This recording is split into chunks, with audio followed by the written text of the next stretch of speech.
Palliative രോഗികൾ കൂടുക, അവർക്കൊക്കെ സംവിധാനങ്ങൾ ഉണ്ടാക്കുക. ഡയാലിസിസ് കേന്ദ്രങ്ങൾ കൂടുക, അവർക്കൊക്കെ സംവിധാനങ്ങൾ ഉണ്ടാക്കുക. ക്യാൻസർ നാട്ടിൽ കൂടുക, അവർക്കൊക്കെ ക്യാൻസർ ചികിത്സ കൊടുക്കുക. വൃക്ക മാറ്റിവെക്കേണ്ട ആളുകൾ അവരൊക്കെ നാട്ടിൽ സഹായിക്കുക. ഈ സഹായത്തിനല്ല ഇതിന്. പക്ഷെ ഈ സഹായം ആവശ്യമായി വരുന്ന ഒരുപാട് ആളുകൾ ഉണ്ടാകുന്നത് നമ്മൾ അറിഞ്ഞ കാര്യങ്ങൾ കൊണ്ടാണെങ്കിൽ അത് അവസാനിപ്പിക്കാനുള്ള പണി എടുക്കണം. വെട്ടിത്തിളങ്ങുന്ന കളറുകൾ, ഏത് കളർ വേണമെങ്കിലും ആ കളർ മുഴുവൻ കിട്ടും. പച്ച ലഡു അല്ലേ, നമ്മളെ മക്കൾക്ക് നമ്മൾ അതാണ് മേടിച്ചു കൊടുക്കുന്നത്, നമ്മളാണ് അത് സമ്മാനമായിട്ട് കൊടുക്കുന്നത്. നമ്മുടെ ഈ ഗസ്റ്റുകൾ വന്നു കഴിഞ്ഞാൽ അവർക്ക് ഇതാണ് ആവശ്യം എന്നുള്ളത് കൊണ്ട് നമ്മളിത് അത് തന്നെയാണ് കൊടുക്കുക. ഇങ്ങനെ ഒരു വിഷമവൃത്തം എന്ന് പറയുന്ന തരത്തിലേക്ക് നമ്മൾ മറ്റുള്ളവർക്ക് വേണ്ടി ചെയ്യുന്നു, വിഷം വിളമ്പുന്നു, അവര് നമുക്ക് ഇതേപോലെ തന്നെ ചെയ്യുന്നു. നമ്മൾ കല്യാണത്തിനോ കൂട്ടണോ എന്തിനു ചെന്ന് കഴിഞ്ഞാലും നമുക്ക് തന്നെയാണ് നിൽക്കുക. അങ്ങനെ നമ്മളെല്ലാവരും കൂടി ഒരു കുടുക്കിൽ പെട്ടിരിക്കുകയാണ് എന്നുള്ളതാണ് ഇപ്പോഴത്തെ ഒരു അവസ്ഥ. ബിരിയാണി ചാലഞ്ച് നടത്തിയിട്ടാണ് വൃക്ക രോഗിക്ക് ഡയാലിസിസ്, അല്ലെങ്കിൽ പായസം ചാലഞ്ച്. ഇതൊക്കെയാണ് ആളുകൾക്ക് ഈ പായസമൊക്കെ സാധാരണ ഒരു ഗ്ലാസ് പായസം കുടിക്കുന്നതിന് പകരം വൃക്ക രോഗിനെ രക്ഷിക്കാൻ വേണ്ടി 5 ഗ്ലാസ് പായസം ഞാൻ കുടിച്ചു എന്നറിയുന്ന സ്ഥിതിയാണ്. 2 ബിരിയാണി കഴിച്ചു എന്നൊക്കെ പറയുന്നത്. അതിന്റെ ഒരു ഈ വിരോധാഭാസം നമ്മൾ മനസ്സിലാക്കണം.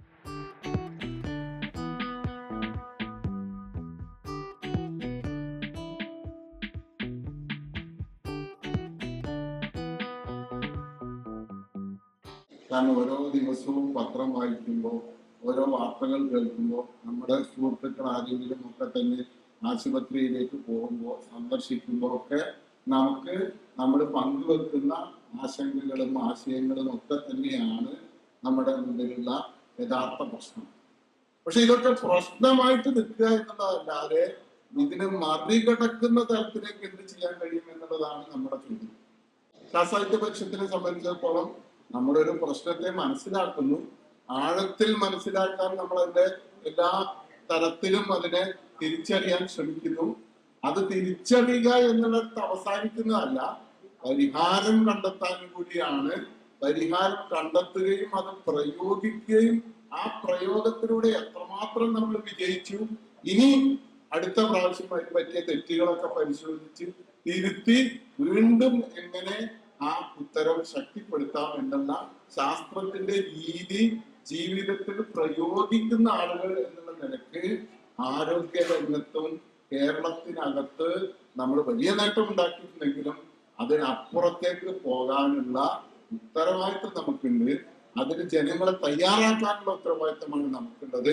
അല്ലെങ്കിൽ നമ്മൾ ഊന്നൽ കൊടുക്കേണ്ട ഒരു 2-3 കാര്യങ്ങളെയാണ് നമ്മളിവിടെ കുറച്ചും കൂടി അടുത്ത് മൈക്രോസ്കോപ്പ് വെച്ച് നോക്കുക എന്നൊക്കെ പറയുന്നത്. മൊത്തത്തിലൊന്ന് കണ്ടു, പക്ഷെ കുറച്ച് കാര്യങ്ങൾ അടുത്ത് പരിശോധിക്കുക എന്നുള്ളതാണ് ഉദ്ദേശിക്കുന്നത്. ഒന്ന്, ഇന്ത്യയിൽ ആളോഹരി ചികിത്സാ ചെലവ് ഏറ്റവും കൂടുതലുള്ളത് കേരളത്തിലാണ്. ഏറ്റവും കൂടുതൽ മരുന്ന് കഴിക്കുന്നത് കേരളത്തിലാണ്. ഏറ്റവും കൂടുതൽ രോഗാതുരതയുടെ അന്തരീക്ഷത്തിലും കേരളത്തിലാണ് എന്നൊക്കെ നമ്മളെ ഡോക്ടറുടെ സൂചിപ്പിച്ചിട്ടുണ്ട്. അപ്പൊ ഈ ജീവിതശൈലി രോഗങ്ങളെ സംബന്ധിച്ചിടത്തോളം ഉണ്ടാകുന്നത്, ഇപ്പൊ ഏത് നമ്മുടെ നാട്ടില് ഒരു കടയിൽ ഒരു ഹോട്ടലിൽ ചെന്ന് കഴിഞ്ഞാൽ തന്നെ ഒരു ചായ വേണം എന്ന് പറഞ്ഞാൽ അന്നേരം പറയും അല്ലേ, വിത്താണോ വിത്തൗട്ടാണോ എന്നുള്ളത്. കാരണം ആളുകൾക്ക് അറിയാം കുറെ ആളുകളോട് വരുന്ന ആളുകൾ വിത്തൗട്ട് ആയിരിക്കും എന്നുള്ളത്. അപ്പൊ നമ്മുടെ സാധാരണഗതിയിൽ എടുത്തു കഴിഞ്ഞാൽ ഏതാണ്ട് 25-30% ആളുകൾ പ്രമേഹം കടുത്ത നിലയിലുള്ള അവസ്ഥയിലാണ് എന്നാണ് നമ്മൾ മനസ്സിലാക്കുന്നത്. 100 ആളെടുത്ത് കഴിഞ്ഞാൽ 30 ആളുകൾക്ക് എന്ന് പറഞ്ഞാൽ വലിയ നമ്പർ തന്നെയാണ്. അത് നമ്മുടെ മുമ്പിൽ ഉണ്ട് എന്നുള്ളതാണ് ഒന്നാമത്തെ ഒരു പ്രശ്നം. അതേപോലെ തന്നെ രക്തസമ്മർദ്ദം എടുത്തു നോക്കിക്കഴിഞ്ഞാലും, കൊളസ്ട്രോളിന്റെ കൂടിയ അളവ് എടുത്തു നോക്കിക്കഴിഞ്ഞാലും, ഒബേസിറ്റി, നമ്മുടെ അമിതവണ്ണം, ഇതൊക്കെയാണ് പ്രശ്നം.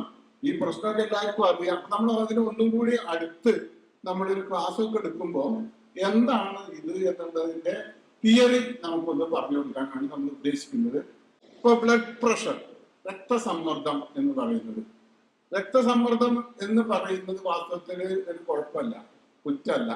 അതിനകത്ത് യാതൊരു സ്ഥലത്തിലും ഭേദമാണ്. അമിതമായിട്ടുള്ള രക്തസമ്മർദ്ദം ഉണ്ടാകുമ്പോൾ മാത്രമാണ് അതൊരു രോഗാവസ്ഥയായിട്ട് നമ്മൾ പരിഗണിക്കുന്നത്.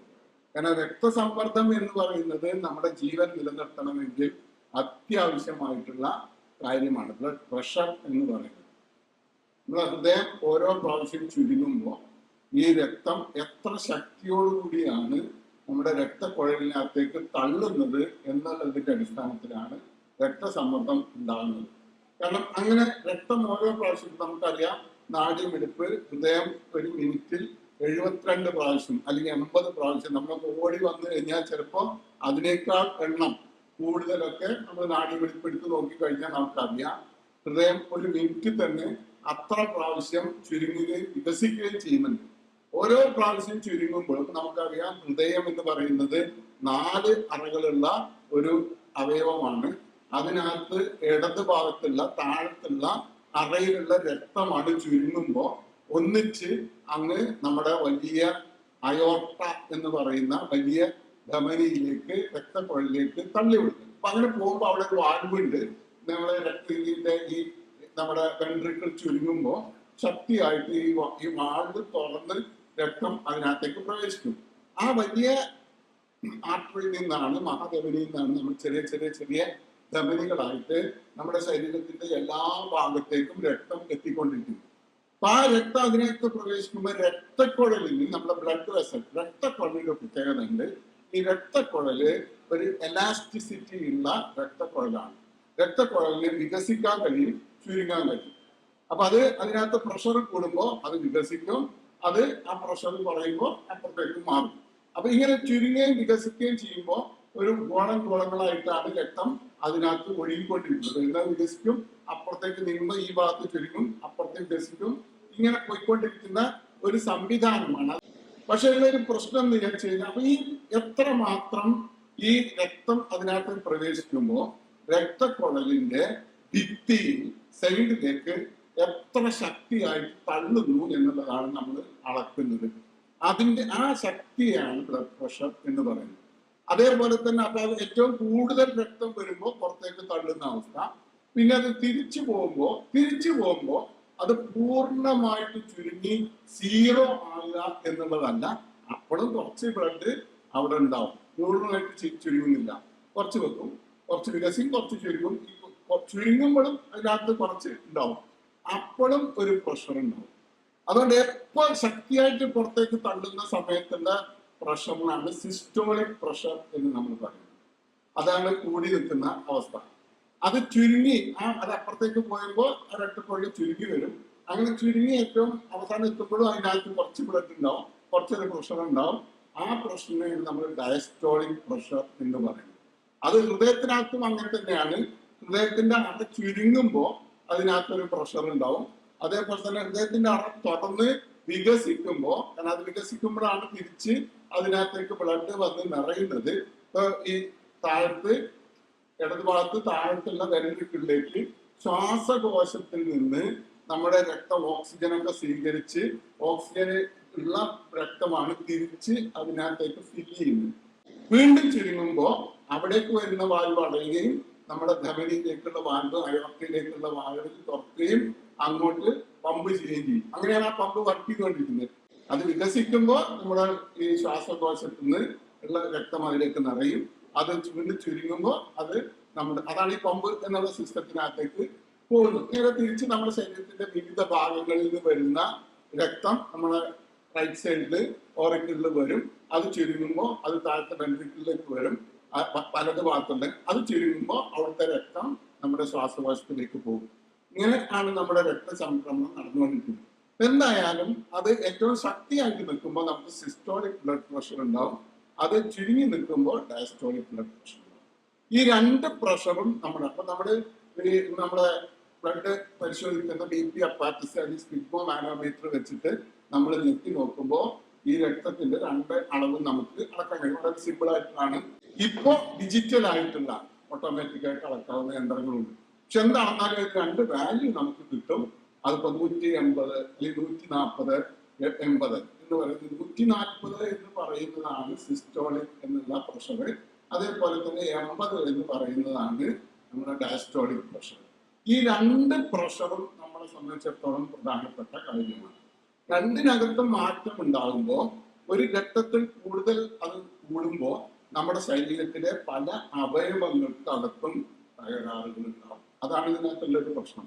ഇപ്പൊ രക്തക്കടനകത്ത് ഇത് പോയി പോയി പോയി നമ്മുടെ ഓർഗൻസിൽ എത്തും, നമ്മുടെ അവയവങ്ങളിൽ എത്തും. അത് കണ്ണിനകത്ത് റെറ്റിന, നമ്മുടെ ലൈറ്റ് വരുമ്പോ അത് അവിടെ വന്ന് അതിനെ ഈ ലൈറ്റിൽ നിന്നുള്ള ഇമ്പൾസിനെ ഇലക്ട്രിക്കൽ ഇമ്പൾസ് ആക്കിയിട്ട് നമ്മുടെ തലച്ചോറിലേക്ക് അയക്കുന്ന റെറ്റിനയാണെങ്കിൽ റെറ്റിനയ്ക്ക് അവിടെ പോഷകാംശങ്ങൾ കിട്ടാൻ വേണ്ടി ബ്ലഡ് വെസൽ അവിടെ വരും. അപ്പൊ ബ്ലഡ് വെസലിന്റെ അവിടെ വരുന്ന ബ്ലഡ് വെസലിനകത്തുള്ള സിസ്റ്റോളിക് പ്രഷർ എത്രയാണ്, ഡയസ്റ്റോളിക് പ്രഷർ എത്രയാണ് എന്നതിനനുസരിച്ചായിരിക്കും അവിടെ അതുണ്ടാക്കുന്ന ഡാമേജ്. എന്ന പോലെ തന്നെ ഈ ബ്ലഡ് കിഡ്നിയിലെത്തുമ്പോൾ കിഡ്നിയിൽ നിന്നാണ് ഇത് സാധനങ്ങളൊക്കെ നമ്മുടെ വേസ്റ്റ് മെറ്റീരിയലൊക്കെ പുറത്തേക്ക് ഫിൽട്ടർ ചെയ്തെടുക്കുന്നത്. അവിടെ എത്തുമ്പോൾ ഇതിനകത്ത് സിസ്റ്റോളിക് പ്രഷർ എത്രയാണ്, ഡയസ്റ്റോളിക് പ്രഷർ എത്രയാണ് എന്നതിനനുസരിച്ച് കൊണ്ട് വൃക്കത്തിൽ തകരാറ് വരാനുള്ള സാധ്യതയുണ്ട്. ശരീരത്തിലെ ഏത് അവയവങ്ങൾ എടുത്താലും ഈ പ്രഷർ കൂടുമ്പോൾ ഈ പ്രഷർ കൂടുന്നതിനനുസരിച്ച് ആ അവയവത്തിനകത്ത് ഡാമേജ് ഉണ്ടാവാനുള്ള സാധ്യത ഉണ്ട്. അതുകൊണ്ടാണ് ഈ രക്തസമ്മർദ്ദം. അപ്പൊ അതിനെക്കുറിച്ച് നമ്മൾ പഠിക്കുമ്പോഴാണ് ഇന്ന പ്രഷർ നമുക്ക് വരുമ്പോ ഡാമേജ് തുടങ്ങുന്നു. അതിന്റെ കുഴപ്പമാണ്, താഴെയാണെങ്കിൽ കുഴപ്പമില്ല, അതിന് മുകളിലെത്തുമ്പോൾ ചില തകരാറൊക്കെ കൊണ്ടു. അപ്പൊ എല്ലാവർക്കും ഒരേ പ്രഷറിന് തകരാറ് വന്നോണമെന്നില്ല. നമ്മൾ കുറെ ആളുകളിൽ പഠിച്ച് എല്ലാ ആളുകളിലും പൊതുവായി എടുത്ത് നോക്കുമ്പോൾ ഇന്ന ലെവലിൽ എത്തുമ്പോൾ അവയവങ്ങൾക്ക് തകരാറ് വരാൻ സാധ്യത ഉണ്ട് എന്ന് കണ്ട അളവിനെയാണ് നമ്മൾ ഈ ചിട്ടപ്പെടുത്തി വെച്ചിട്ടുള്ളത്. പരിശോധിച്ച് ഏത് ലെവലിൽ നിൽക്കുന്നു, ഈ ലെവലിന് മുകളിൽ പോവുകയാണെങ്കിൽ നമ്മുടെ എൻഡ് ഓർഗൻസ്, നമ്മുടെ അവയവങ്ങൾക്ക് തകരാറ് വരാൻ സാധ്യതയുണ്ട്. ഈ ബോധമാണ് നമുക്ക് നന്നായിട്ട് ജനങ്ങളിലേക്ക് എത്തിക്കേണ്ടത്. ധമനികളുടെ ഭിത്തിക്ക് നേരെയുള്ള രക്തത്തിന്റെ ശക്തിയാണിത്. സിസ്റ്റോളിക് എന്നാൽ ഹൃദയം പിടിക്കുന്ന സമയത്ത് ഹൃദയത്തിന്റെ സമ്മർദ്ദമാണ്. ഹൃദയം ചുരുങ്ങുന്ന സമയത്തുള്ളതാണ് ഡയസ്റ്റോളിക് എന്നുള്ളത്. ഇതിനകത്ത് രക്താതിമർദ്ദം എന്നാണുള്ള പ്രശ്നം. രക്തമർദ്ദമല്ല, രക്താതിമർദ്ദമാണ്. അതിസമ്മർദ്ദം ഉണ്ടാകുമ്പോഴാണ്, നോർമലായിട്ട് നിൽക്കുന്നതിനേക്കാൾ കൂടുതലാവുമ്പോഴാണ് നമുക്ക് അപകടകരമായിട്ടുണ്ടാകുന്നത്. അപ്പൊ അത് രണ്ടും തമ്മിലുള്ള വ്യത്യാസം കൂടി ആളുകളെ പഠിപ്പിക്കണം. അപ്പൊ ഇങ്ങനെ ചെയ്യണമെങ്കിൽ എന്ത് ചെയ്യണം?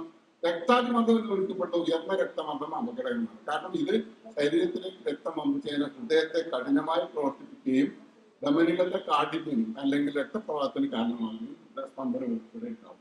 കാരണം ഈ പ്രഷർ കൂടുമ്പോൾ ഹാർട്ടിന് വർക്ക് കൂടുതൽ ചെയ്യേണ്ടി വരും, കൂടുതൽ ശക്തിയായിട്ട് പിടിക്കേണ്ടി വരും. അപ്പൊ നമ്മുടെ ലെഫ്റ്റ് വെൻട്രിക്കിൾ വലുതാവും. അപ്പൊ ഡോക്ടർ ഇങ്ങനെ എക്സ്റേ ഒക്കെ എടുത്തിട്ട് വേണമെങ്കിൽ കാർഡിയോവും നഗാലി എന്ന് പറഞ്ഞാൽ വലുതാകുന്നുണ്ട്, കാർഡിയോ നഗാലി ഉണ്ടായിട്ടുണ്ട്. എക്സ്റേ എടുത്ത് നോക്കി ഹാർട്ടിന്റെ ഷാഡോ നോക്കിയാൽ കഴിഞ്ഞ് കാണാൻ അതിന്റെ ഷേപ്പ് കുറച്ച് വ്യത്യാസമായിട്ട് ചില ഭാഗത്ത് മാത്രം വീർത്തിരിക്കുന്ന അവസ്ഥയൊക്കെ ഉണ്ടാവും. അപ്പോൾ വീർത്തിരിക്കുമ്പോൾ അതിന്റെ ഈ ഭിത്തികൾ നേർത്തതായി പോകും, അതിന് മസിലൊക്കെ ഇതായി പോകും. അപ്പോൾ ചിലപ്പോൾ അവിടെ ഇതിന് ഹൃദയസ്തംഭനമൊക്കെ ഉണ്ടാകാനുള്ള സാധ്യത കൂടുതലാണ്. പ്രഷർ കൂടുമ്പോൾ ഹൃദയത്തിനും തകരാറ് വരും, ആ പ്രഷർ എത്തുന്ന മറ്റ് അവയവങ്ങൾക്കും തകരാറുണ്ടാവും. ഇത് തലച്ചോറിനകത്ത് എത്തുമ്പോൾ എന്ത് ചെയ്യും? തലച്ചോറിനകത്തൊക്കെ എത്തുമ്പോൾ വളരെ സോഫ്റ്റ് ആയിട്ടുള്ള ചെറിയ ചെറിയ രക്തപ്പാടുകൾ എത്തും. കാപ്പിലറി നമ്മൾ പറയുന്ന, കാരണം ഈ വലിയ രക്തപ്പാടിൽ ഇത് ഈ പുറത്തുള്ള തോടൊക്കെ രക്തപ്പാടൊക്കെ വളരെ ശക്തിയായിരിക്കും. അപ്പൊ പെട്ടെന്നൊന്നും അങ്ങനെ കേടുവരില്ല. പക്ഷെ ചെറിയ ചെറിയ ചെറിയ മൈക്രോ ആവുമ്പോൾ എന്ത് ചെയ്യും? അതിനകത്ത് പ്രഷർ വന്നു കഴിഞ്ഞാൽ നമ്മുടെ ബലൂണിനൊക്കെ കണ്ണുണ്ടാവും എന്നൊക്കെ പറയില്ലേ, അവിടെ ഒരു വീക്കായ സ്ഥലം. അപ്പൊ അവിടെ എത്തുമ്പോ അവിടെ ചിലപ്പോൾ എന്നിട്ട് വീർത്ത് വരും, അല്ലെങ്കിൽ അത് പൊട്ടിയും. അപ്പൊ നമ്മുടെ ഈ മൊത്തം നമ്മുടെ രക്തക്കുഴലിൽ ഒരുപാട് സർഫസ് ഏരിയ ഉണ്ട്. കാരണം ഒരുപാട് രക്തക്കുഴൽ എല്ലാ രക്തക്കുഴലിനും ഈ സൈഡിൽ ഉണ്ടാകുമ്പോൾ എവിടെയെങ്കിലും ചില സ്ഥലത്ത് കുറച്ച് വീക്കായ ഏരിയ ഉണ്ടെങ്കിൽ ഈ പ്രഷർ ചെന്ന് തട്ടുമ്പോ അവിടെ അതങ്ങ് പൊട്ടും. അപ്പൊ നമ്മൾ തലച്ചോറിനകത്ത് രക്തം പൊട്ടിയതാണെന്ന് പറയും, സ്ട്രോക്ക് എന്ന് പറയും. അപ്പൊ തലച്ചോറിന്റെ ഏത് ഭാഗത്താണോ ആ രക്തം സപ്ലൈ ചെയ്യുന്നത്, തലച്ചോറിന്റെ ഓരോ ഭാഗത്തിനും പ്രത്യേക പ്രത്യേക ജോലികളുണ്ട്, ഫങ്ഷൻ ഉണ്ട്. അത് ചിലത് കണ്ണ് കാണുന്നതായിരിക്കും, ചിലത് ചെവി കെട്ടുന്നതായിരിക്കും, ചിലത് നമുക്ക് മണം അറിയുന്നതായിരിക്കും, ചിലത് കയ്യിനെയും കാലിനെയും ഒക്കെ ചലിപ്പിക്കുന്നതായിരിക്കും, ശരീരത്തിന്റെ ഭാഗത്തെ ചലിപ്പിക്കുന്നതായിരിക്കും.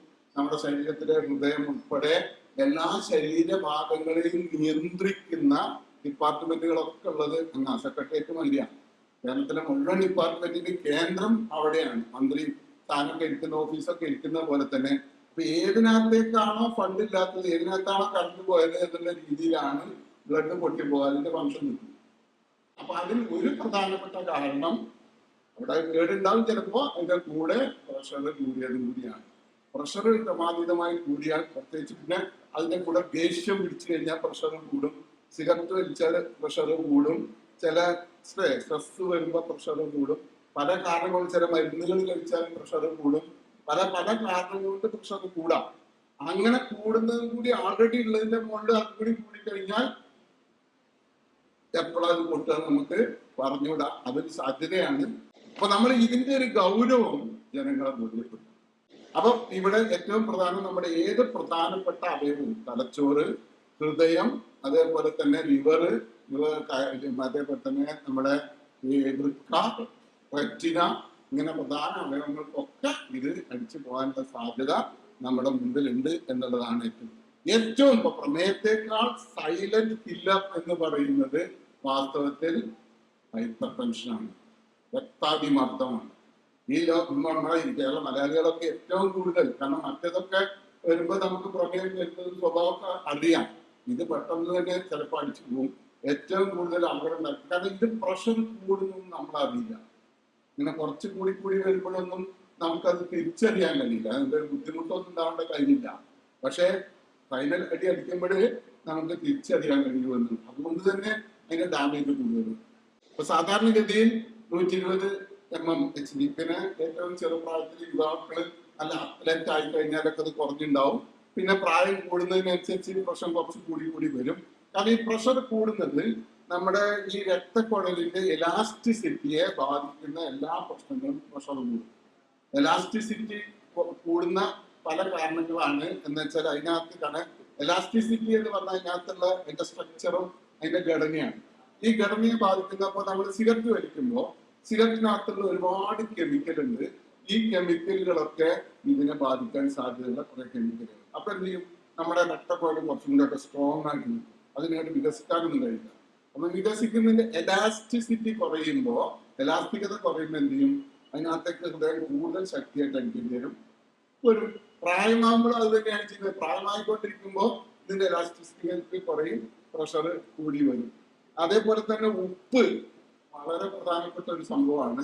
സാൾട്ട് കൂടുതൽ കഴിക്കുമ്പോൾ നമ്മുടെ ശരീരത്തിലും ഭക്ഷണത്തിലൊക്കെ ഉണ്ടാകുമ്പോൾ കൂടുതൽ വോളിയം വെള്ളം നമ്മുടെ ശരീരത്തിനകത്ത് ഉണ്ടാവും. അപ്പൊ ഈ വോളിയം കൂടുമ്പോഴും ഈ പ്രഷർ കൂടുന്ന ഒരു അവസ്ഥ ഉണ്ടാവും. ചില മരുന്നുകളും ഒക്കെ ഇതേപോലെ തന്നെ ഉണ്ടാക്കുന്ന അവസ്ഥ ഉണ്ടാകുന്നതാണ്. സ്ട്രെസ് ഇതിനകത്ത് ഏറ്റവും പ്രധാനപ്പെട്ട കാര്യമാണ്. സ്ട്രെസ് എന്ന് പറഞ്ഞു കഴിഞ്ഞാൽ നമ്മുടെ എല്ലാ മസിലുകളെയും നമ്മുടെ ശക്തിയൊക്കെ ഒന്ന് പരമാവധി വികസിപ്പിച്ച് ആ പ്രത്യേക സാഹചര്യത്തെ നേരിടാൻ തയ്യാറെടുക്കാൻ പര്യാപ്തമാകുന്നത്. ഇത് കഴിയുന്നത് നമ്മുടെ ശരീരത്തിനകത്തുള്ള രാസപ്രവർത്തനമാണ്. കോർട്ടിസോൾ എന്നൊക്കെ പറയുന്ന ചില സ്ട്രെസ് ഹോർമോണുകളുണ്ട്. ഈ സ്ട്രെസ് ഹോർമോണുകൾ നമ്മുടെ ബ്ലഡിലേക്കാണ് വരും.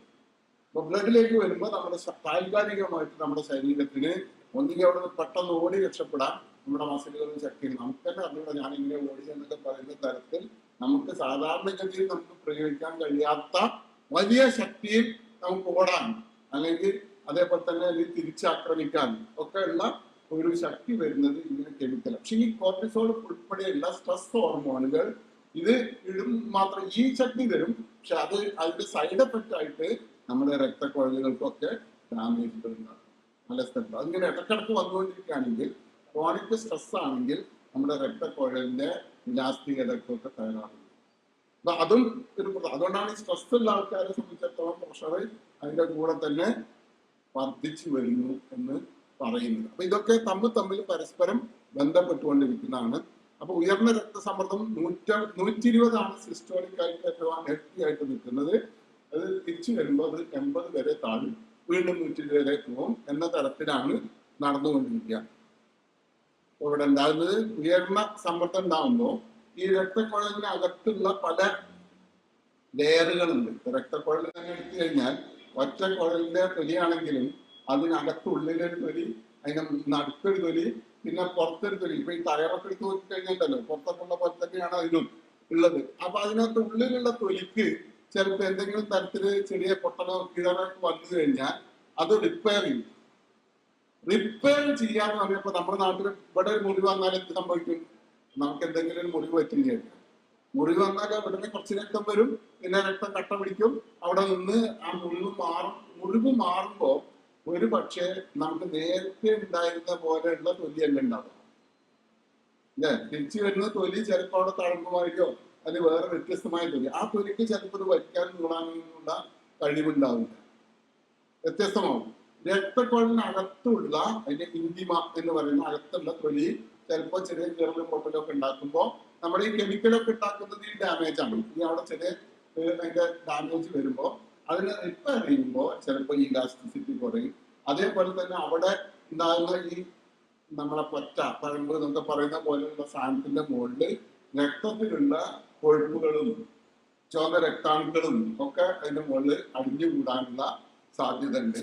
രക്തക്കുഴലിന് തന്നെ ഏറ്റവും ഉള്ളിലുള്ള അതിന് തൊട്ട് മുകളിലുള്ള സാധനമാണെങ്കിൽ അതിനകത്തും ഇതേപോലെ തന്നെ അവിടെ ഇൻഫർമേഷൻ ഉണ്ടാക്കി കഴിഞ്ഞാൽ അവിടെ ഇതേപോലെ തന്നെ അടിഞ്ഞുകൂടും. അങ്ങനെ കൂടി വന്നു കഴിഞ്ഞാൽ എന്ത് ചെയ്യും? ഇതിനെ തൊട്ട് താഴെയാണെങ്കിൽ ഇതിങ്ങനെ പൊങ്ങിയൊക്കെ വന്ന് അടഞ്ഞു പോകുന്ന സ്ഥിതി ഉണ്ടാകും. നമ്മൾ പറയും ബ്ലോക്കാണ് അല്ലെ? ഒരാൾ നെഞ്ചുകാരൻ വന്നു, നമ്മൾ ഉടനെ ആശുപത്രിയിൽ കൊണ്ടുപോയി കാർഡിയോളജി ഒക്കെ ഉള്ള സ്ഥലമാണെങ്കിൽ അവിടെ കാത്തിലാക്കി കയറ്റും. ഡോക്ടർ വേഗം ആൻജിയോഗ്രാം ചെയ്യും. ആൻജിയോഗ്രാം ചെയ്യുമ്പോൾ എന്നിട്ട് പറയും, തിരിച്ച് പുറത്ത് വന്നിട്ട് ഡോക്ടർ പറയും രണ്ട് ബ്ലോക്ക് ഉണ്ട്. ഈ ബ്ലോക്ക് എന്ന് പറയുന്നത് എന്താ? ഹൃദയത്തിനകത്ത് ഹൃദയത്തിന്റെ പേശികൾക്ക് രക്തം കൊടുക്കുന്ന രക്തക്കുഴലിനകത്ത് അവിടെ ആ രക്തക്കുഴല് ഇതേ ഉള്ളിൽ ഇങ്ങനെ വീങ്ങി വന്നിട്ടുണ്ട്. അവിടെ അങ്ങോട്ട് പോകുന്നത് തടസ്സപ്പെടുന്നു. അപ്പൊ ശതമാനം എത്രയും ചോദിച്ചു കഴിഞ്ഞാൽ പറയും 80%, 90%, 100% എന്ന് പറഞ്ഞാൽ അവിടെ മൊത്തം വട്ടത്തില് 90% അടഞ്ഞു പോയിട്ടുണ്ട്. ഈ 10% മാത്രമേ ബാക്കിയുള്ളൂ. ഈ 10% കൊണ്ട് ആവശ്യത്തിന് ബ്ലഡ് അവിടെ കിട്ടുന്നില്ല. അതുകൊണ്ടാണ് നെഞ്ചുവേദന വന്നിട്ടുള്ളത്. അപ്പൊ ഡോക്ടർ അവിടെ ഒരു കമ്പിയൊക്കെ കയറ്റി ചിലപ്പോൾ അതൊക്കെ വൃത്തിയാക്കി അവിടെ ചെറിയൊരു കഷ്ണം, ഒരു ചെറിയ സ്ട്രോന്റെ പോലെ ഒരു കഷ്ണമൊക്കെ അവിടെ ഇട്ടിട്ട് നമ്മൾ പോകുവാനൊക്കെ കീഴുന്നാല് നമ്മൾ കുട്ടി അവിടെ കീഴുന്നത് ഇങ്ങനെ നമ്മളൊക്കെ റിപ്പയർ ചെയ്യുന്ന പോലെ തന്നെ കക്ഷി അവിടെ അതിന് സ്റ്റെന്റ് എന്ന് പറയുന്നത് ഒരു സ്റ്റെന്റ് അവിടെ കൊണ്ടുപോയിട്ട് വികസിപ്പിച്ച് അവിടെ ചുരുങ്ങില്ല കുറച്ചു കാലത്തേക്ക്. പക്ഷെ അതിന് അപ്പുറത്തൊക്കെ ഉണ്ടാവാം. കാരണം രോഗം ഉണ്ടാവാന്നുണ്ടെങ്കിൽ പ്ലാസ്റ്റിക് അതിനകത്ത് എടുക്കും, വേസ്റ്റ് ഒക്കെ അതിനകത്ത് ഇടുന്നുണ്ടെങ്കിൽ പോകാനും ബ്ലോക്ക് ആകുന്നതിന് കുറ്റമൊന്നും പറഞ്ഞിട്ട് കാര്യമില്ല. അത് അവിടെ ഉണ്ടായിക്കൊണ്ടിരിക്കും. കാരണം അത് രോഗമാണ്, ആ രോഗം ഡാമേജ് ഉണ്ടാവും. പക്ഷെ ഉള്ള സ്ഥലത്ത് തൽക്കാലം ഇപ്പൊ കുഴപ്പമില്ലാതിരിക്കാൻ വേണ്ടി കാർഡിയോളജിസ്റ്റ് എന്ത് ചെയ്യും? അവിടെ ഉള്ളത് ബ്ലോക്ക് മാറ്റിയിട്ട് അവിടെ ഒരു സ്റ്റെന്റ് ഇട്ട് വികസിപ്പിച്ച് വെക്കൊണ്ട് മാത്രമേ ഉള്ളൂ. എന്ന് വിചാരിച്ച് രോഗം മാറി എന്നൊന്നും അതിനർത്ഥമില്ല. തൽക്കാലം അതുകൊണ്ട് മരണം ഉണ്ടാവില്ല എന്ന് മാത്രമേ അതിനർത്ഥമുള്ളൂ. രോഗം വീണ്ടും ഉണ്ടാവാം, കൂടാം, അതിന് മരുന്ന് വേറെ കഴിക്കേണ്ടി വരും. ഇപ്പൊ ഞാൻ പറയുന്നത് അങ്ങനെ ഉണ്ടാകുന്ന സാധനമാണ് ഇവിടെ കാണിച്ചിട്ടുള്ളത്. ആ രക്തക്കുഴലിനകത്ത് ഈ മഞ്ഞയായിട്ട് കാണുന്നതൊക്കെ അവിടെ അടിഞ്ഞുകൂടി അതിന്റെ സ്ഥലം കുറഞ്ഞു പോകുന്നതാണ് അതിന് ബ്ലോക്ക് എന്ന് പറയുന്നത്. അപ്പൊ ഈ കൊളസ്ട്രോൾ അതിനകത്ത് പ്രധാനപ്പെട്ട ഒരു കക്ഷിയാണ്. രക്തത്തിനകത്ത് എത്രമാത്രം കൊഴുപ്പുണ്ടെങ്കിൽ അവിടെ ഈ നമ്മുടെ രക്തക്കുഴലിനകത്തുള്ള തൊലിക്ക് ഡാമേജ് വരുമ്പോൾ അവിടെ ഏതെങ്കിലും തരത്തിൽ അടിഞ്ഞു കൂടി അവിടെ നിൽക്കാനുള്ള സാധ്യത ഉണ്ടാകുമ്പോൾ സ്വാഭാവികമായിട്ടും അവിടെ ഈ കൊളസ്ട്രോൾ ഉൾപ്പെടെ അടിഞ്ഞുകൂടി അവിടെ ബ്ലോക്ക് ഉണ്ടാവാനുള്ള സാധ്യത വളരെ കൂടുതലാണ്. അപ്പോൾ രക്തസമ്മർദ്ദവും കൊളസ്ട്രോളും കൂടി ഒന്നിച്ചിട്ടുണ്ടെങ്കിൽ കാര്യങ്ങൾ പെട്ടെന്ന് തീരുമാനമാകും എന്നുള്ളതാണ് അത് കാണിക്കുന്നത്. അതായത് ഒന്നിന് മാത്രമല്ല വർക്ക് ചെയ്യുക, നമ്മുടെ ശരീരത്തിൽ പല ഫാക്ടറുകൾ കൂടിച്ചേർന്നിട്ടാണ് പ്രവർത്തിക്കുക. അപ്പൊ കൂടിച്ചേർന്ന് പ്രവർത്തിക്കുമ്പോൾ അതിന്റെ ക്യുമുലേറ്റീവ് എഫക്റ്റ് കൂടുതലായിരിക്കും. അത് നമുക്കറിയാം. നമ്മുടെ ഈ കലാസികളും എയിലസാണൊക്കെ വിളിച്ചുകൊണ്ട് ഒരേ സമയത്ത് നമ്മൾ ഒരേപോലെ പ്രവർത്തിക്കുമ്പോൾ അതിന് ശക്തി കൂടുതലാണ് എന്ന് നമുക്കറിയാം. ഇവിടെയും ഈ രക്തസമ്മർദ്ദവും കൊളസ്ട്രോളും കൂടി ഹൈപ്പർ നമ്മളെ കൂടുതലുണ്ടെങ്കിൽ അതിന്റെ ഡാമേജ് കൂടുതലായിരിക്കും. അപ്പൊ ഈ കൊളസ്ട്രോളും ഇതുപോലെ തന്നെ നമ്മുടെ ശരീരത്തിനകത്ത് കുഴപ്പമുണ്ടാക്കുന്ന ഒരു കാര്യമാണ്.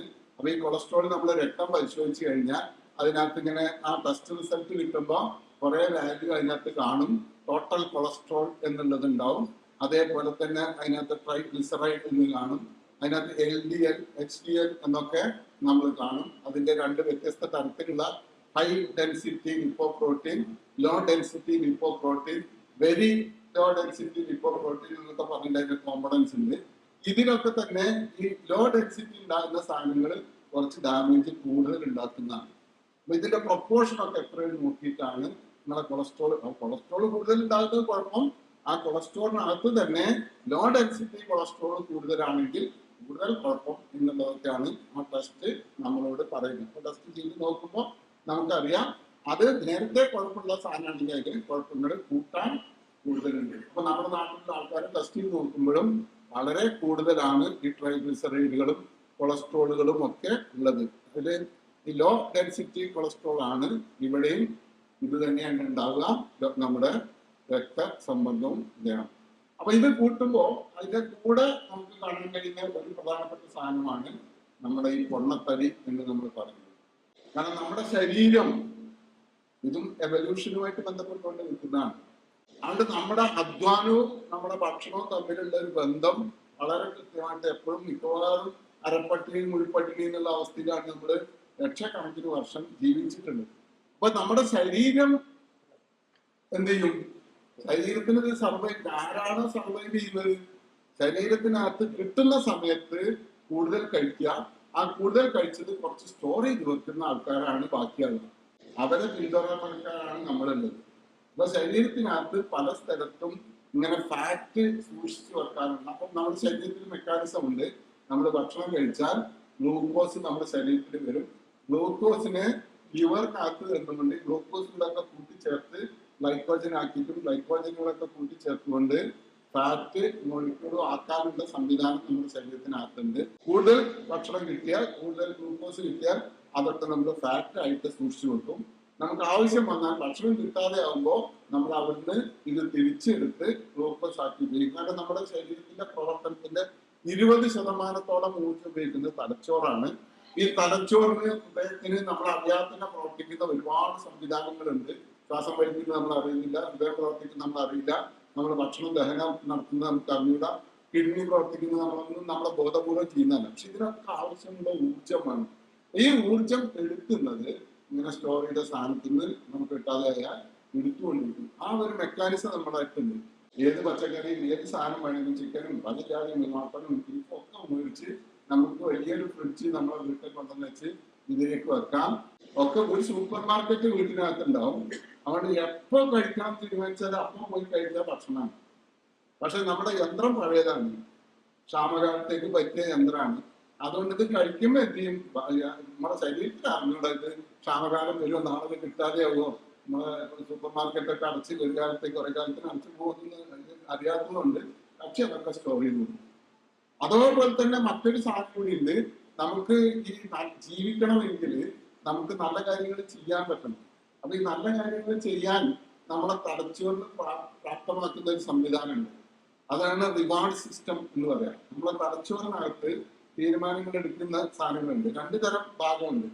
ഒന്ന് നമ്മൾ അറിയാതെ റിഫ്ലക്സ് ആയിട്ട് നടക്കുന്നത്. ഇപ്പൊ ശ്വാസം വലിക്കുന്നത് നമ്മൾ അറിയുന്നില്ല, ആർക്കറിയില്ല. ഇപ്പൊ തലച്ചോറിനകത്ത് ബേസിക് എന്ന് പറയുന്ന ഏറ്റവും അടിസ്ഥാനപരമായിട്ടുള്ള ഒരു ഭാഗത്താണ് അത്തരം നിയന്ത്രണങ്ങളൊക്കെ നടക്കുക. അത് നമ്മൾ ബോധപൂർവ്വം ഇടപെടണം. അപ്പൊ അതിന്റെ മുകളിലുള്ള ഒരു നിയന്ത്രണമുള്ള ഒരു സംവിധാനമാണ് ഹൈപ്പോ തലാമസ്.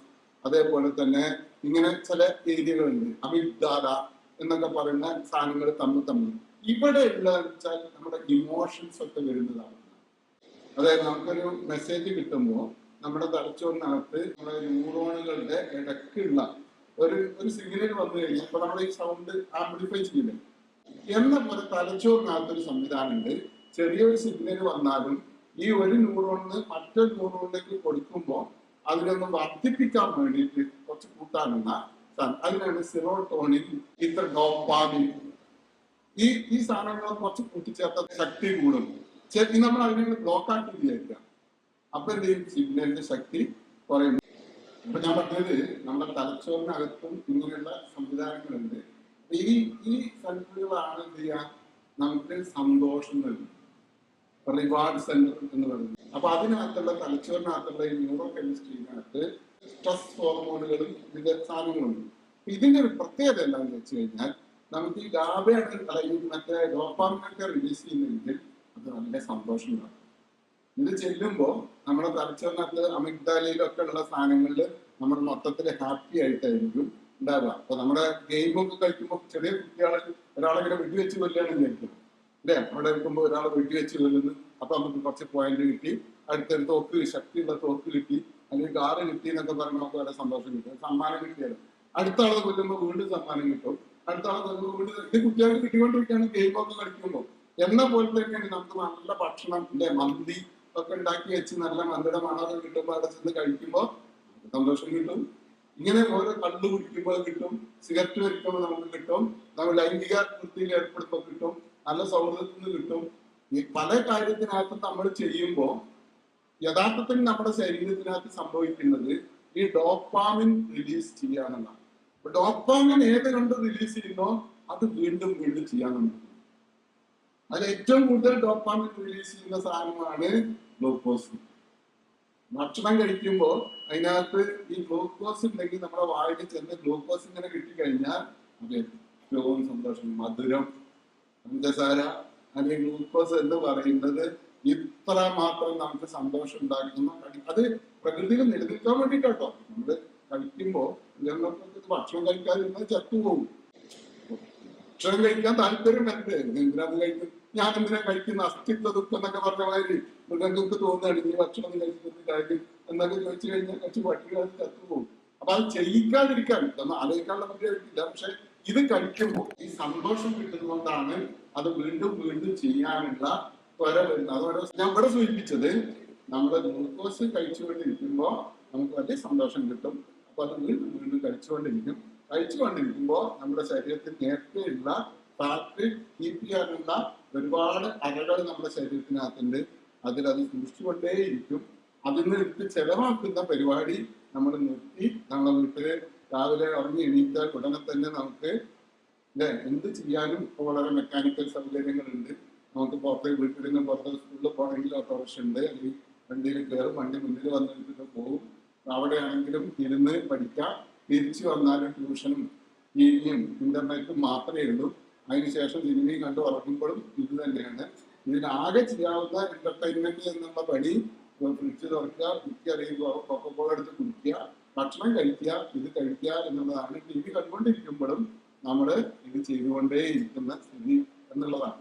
ഈ ഒരു കൾച്ചർ, നമ്മളൊരു സംസ്കാരമാണ് വാസ്തവത്തിൽ നമ്മൾ പൊണ്ണത്തടിയിലേക്ക് നടക്കുന്നത്. അപ്പൊ പൊണ്ണത്തടി നമുക്ക് അളക്കാൻ വേണ്ടി കഴിയും. ശരീരത്തിന് എത്ര ഉയരമുണ്ട് എന്ന് മീറ്ററിൽ നോക്കുക, എത്ര വെയിറ്റ് ഉണ്ട് എന്നുള്ളത് കിലോഗ്രാമിൽ നോക്കുക. ഇത് രണ്ടും കൂടി ചേർത്തിട്ട് നമുക്ക് എടുത്ത് ഹരിച്ചു കഴിഞ്ഞാൽ നമുക്ക് അതിന്റെ ഫോർമുല വെച്ച് നോക്കിക്കഴിഞ്ഞാൽ വളരെ സിമ്പിൾ ആയിട്ടുള്ള ഫോർമുല എടുത്ത് നോക്കിക്കഴിഞ്ഞാൽ 8 മീറ്റർ വെയിറ്റ് കഴിച്ച് നോക്കിക്കഴിഞ്ഞാൽ നമുക്ക് അതിന്റെ BMI, ബോഡി മാസ് ഇൻഡെക്സ് എന്നുള്ളത് കാൽക്കുലേറ്റ് ചെയ്യാൻ കഴിയും. ഇത് രണ്ടും തമ്മിലുള്ള റേഷ്യോ ആണ്. നമ്മുടെ റിലേറ്റീവ് സൈസ് നീളത്തിനനുസരിച്ചുകൊണ്ട് എത്ര വെയിറ്റ് ഉണ്ടെന്നാണ് നോക്കുന്നത്. ബോഡി മാസ് ഇൻഡെക്സ് അനുസരിച്ചുകൊണ്ട് ഇവിടെ 18 കുറവാണെങ്കിൽ ഭാരക്കുറവ് എന്ന് നമ്മൾ പറയും. 18-നും 22.9, 23 വരെ ഹെൽത്തി ആണ് എന്നുള്ളത്. അതിന് 23-ന് മുകളിലാകുമ്പോൾ അമിത ഭാരമാണ്, ഇതെന്നെ പൊണ്ണത്തടി. ഓക്കെ, നമ്മൾ BMI കാൽക്കുലേറ്റ് ചെയ്യുക. BMI എന്നുള്ളത് പഠനത്തിൽ വെറുതെ എഴുതി കിട്ടിയതല്ല.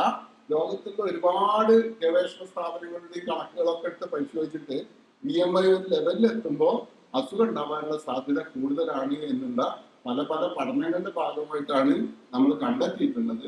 ഈ 23-ന്റെ മുകളിലേക്ക് പോകുമ്പോഴൊക്കെ തന്നെ അസുഖം ഉണ്ടാവാനുള്ള സാധ്യത കൂടുതലാണ് എന്നുള്ളതാണ് ഏറ്റവും പ്രധാന പ്രശ്നം.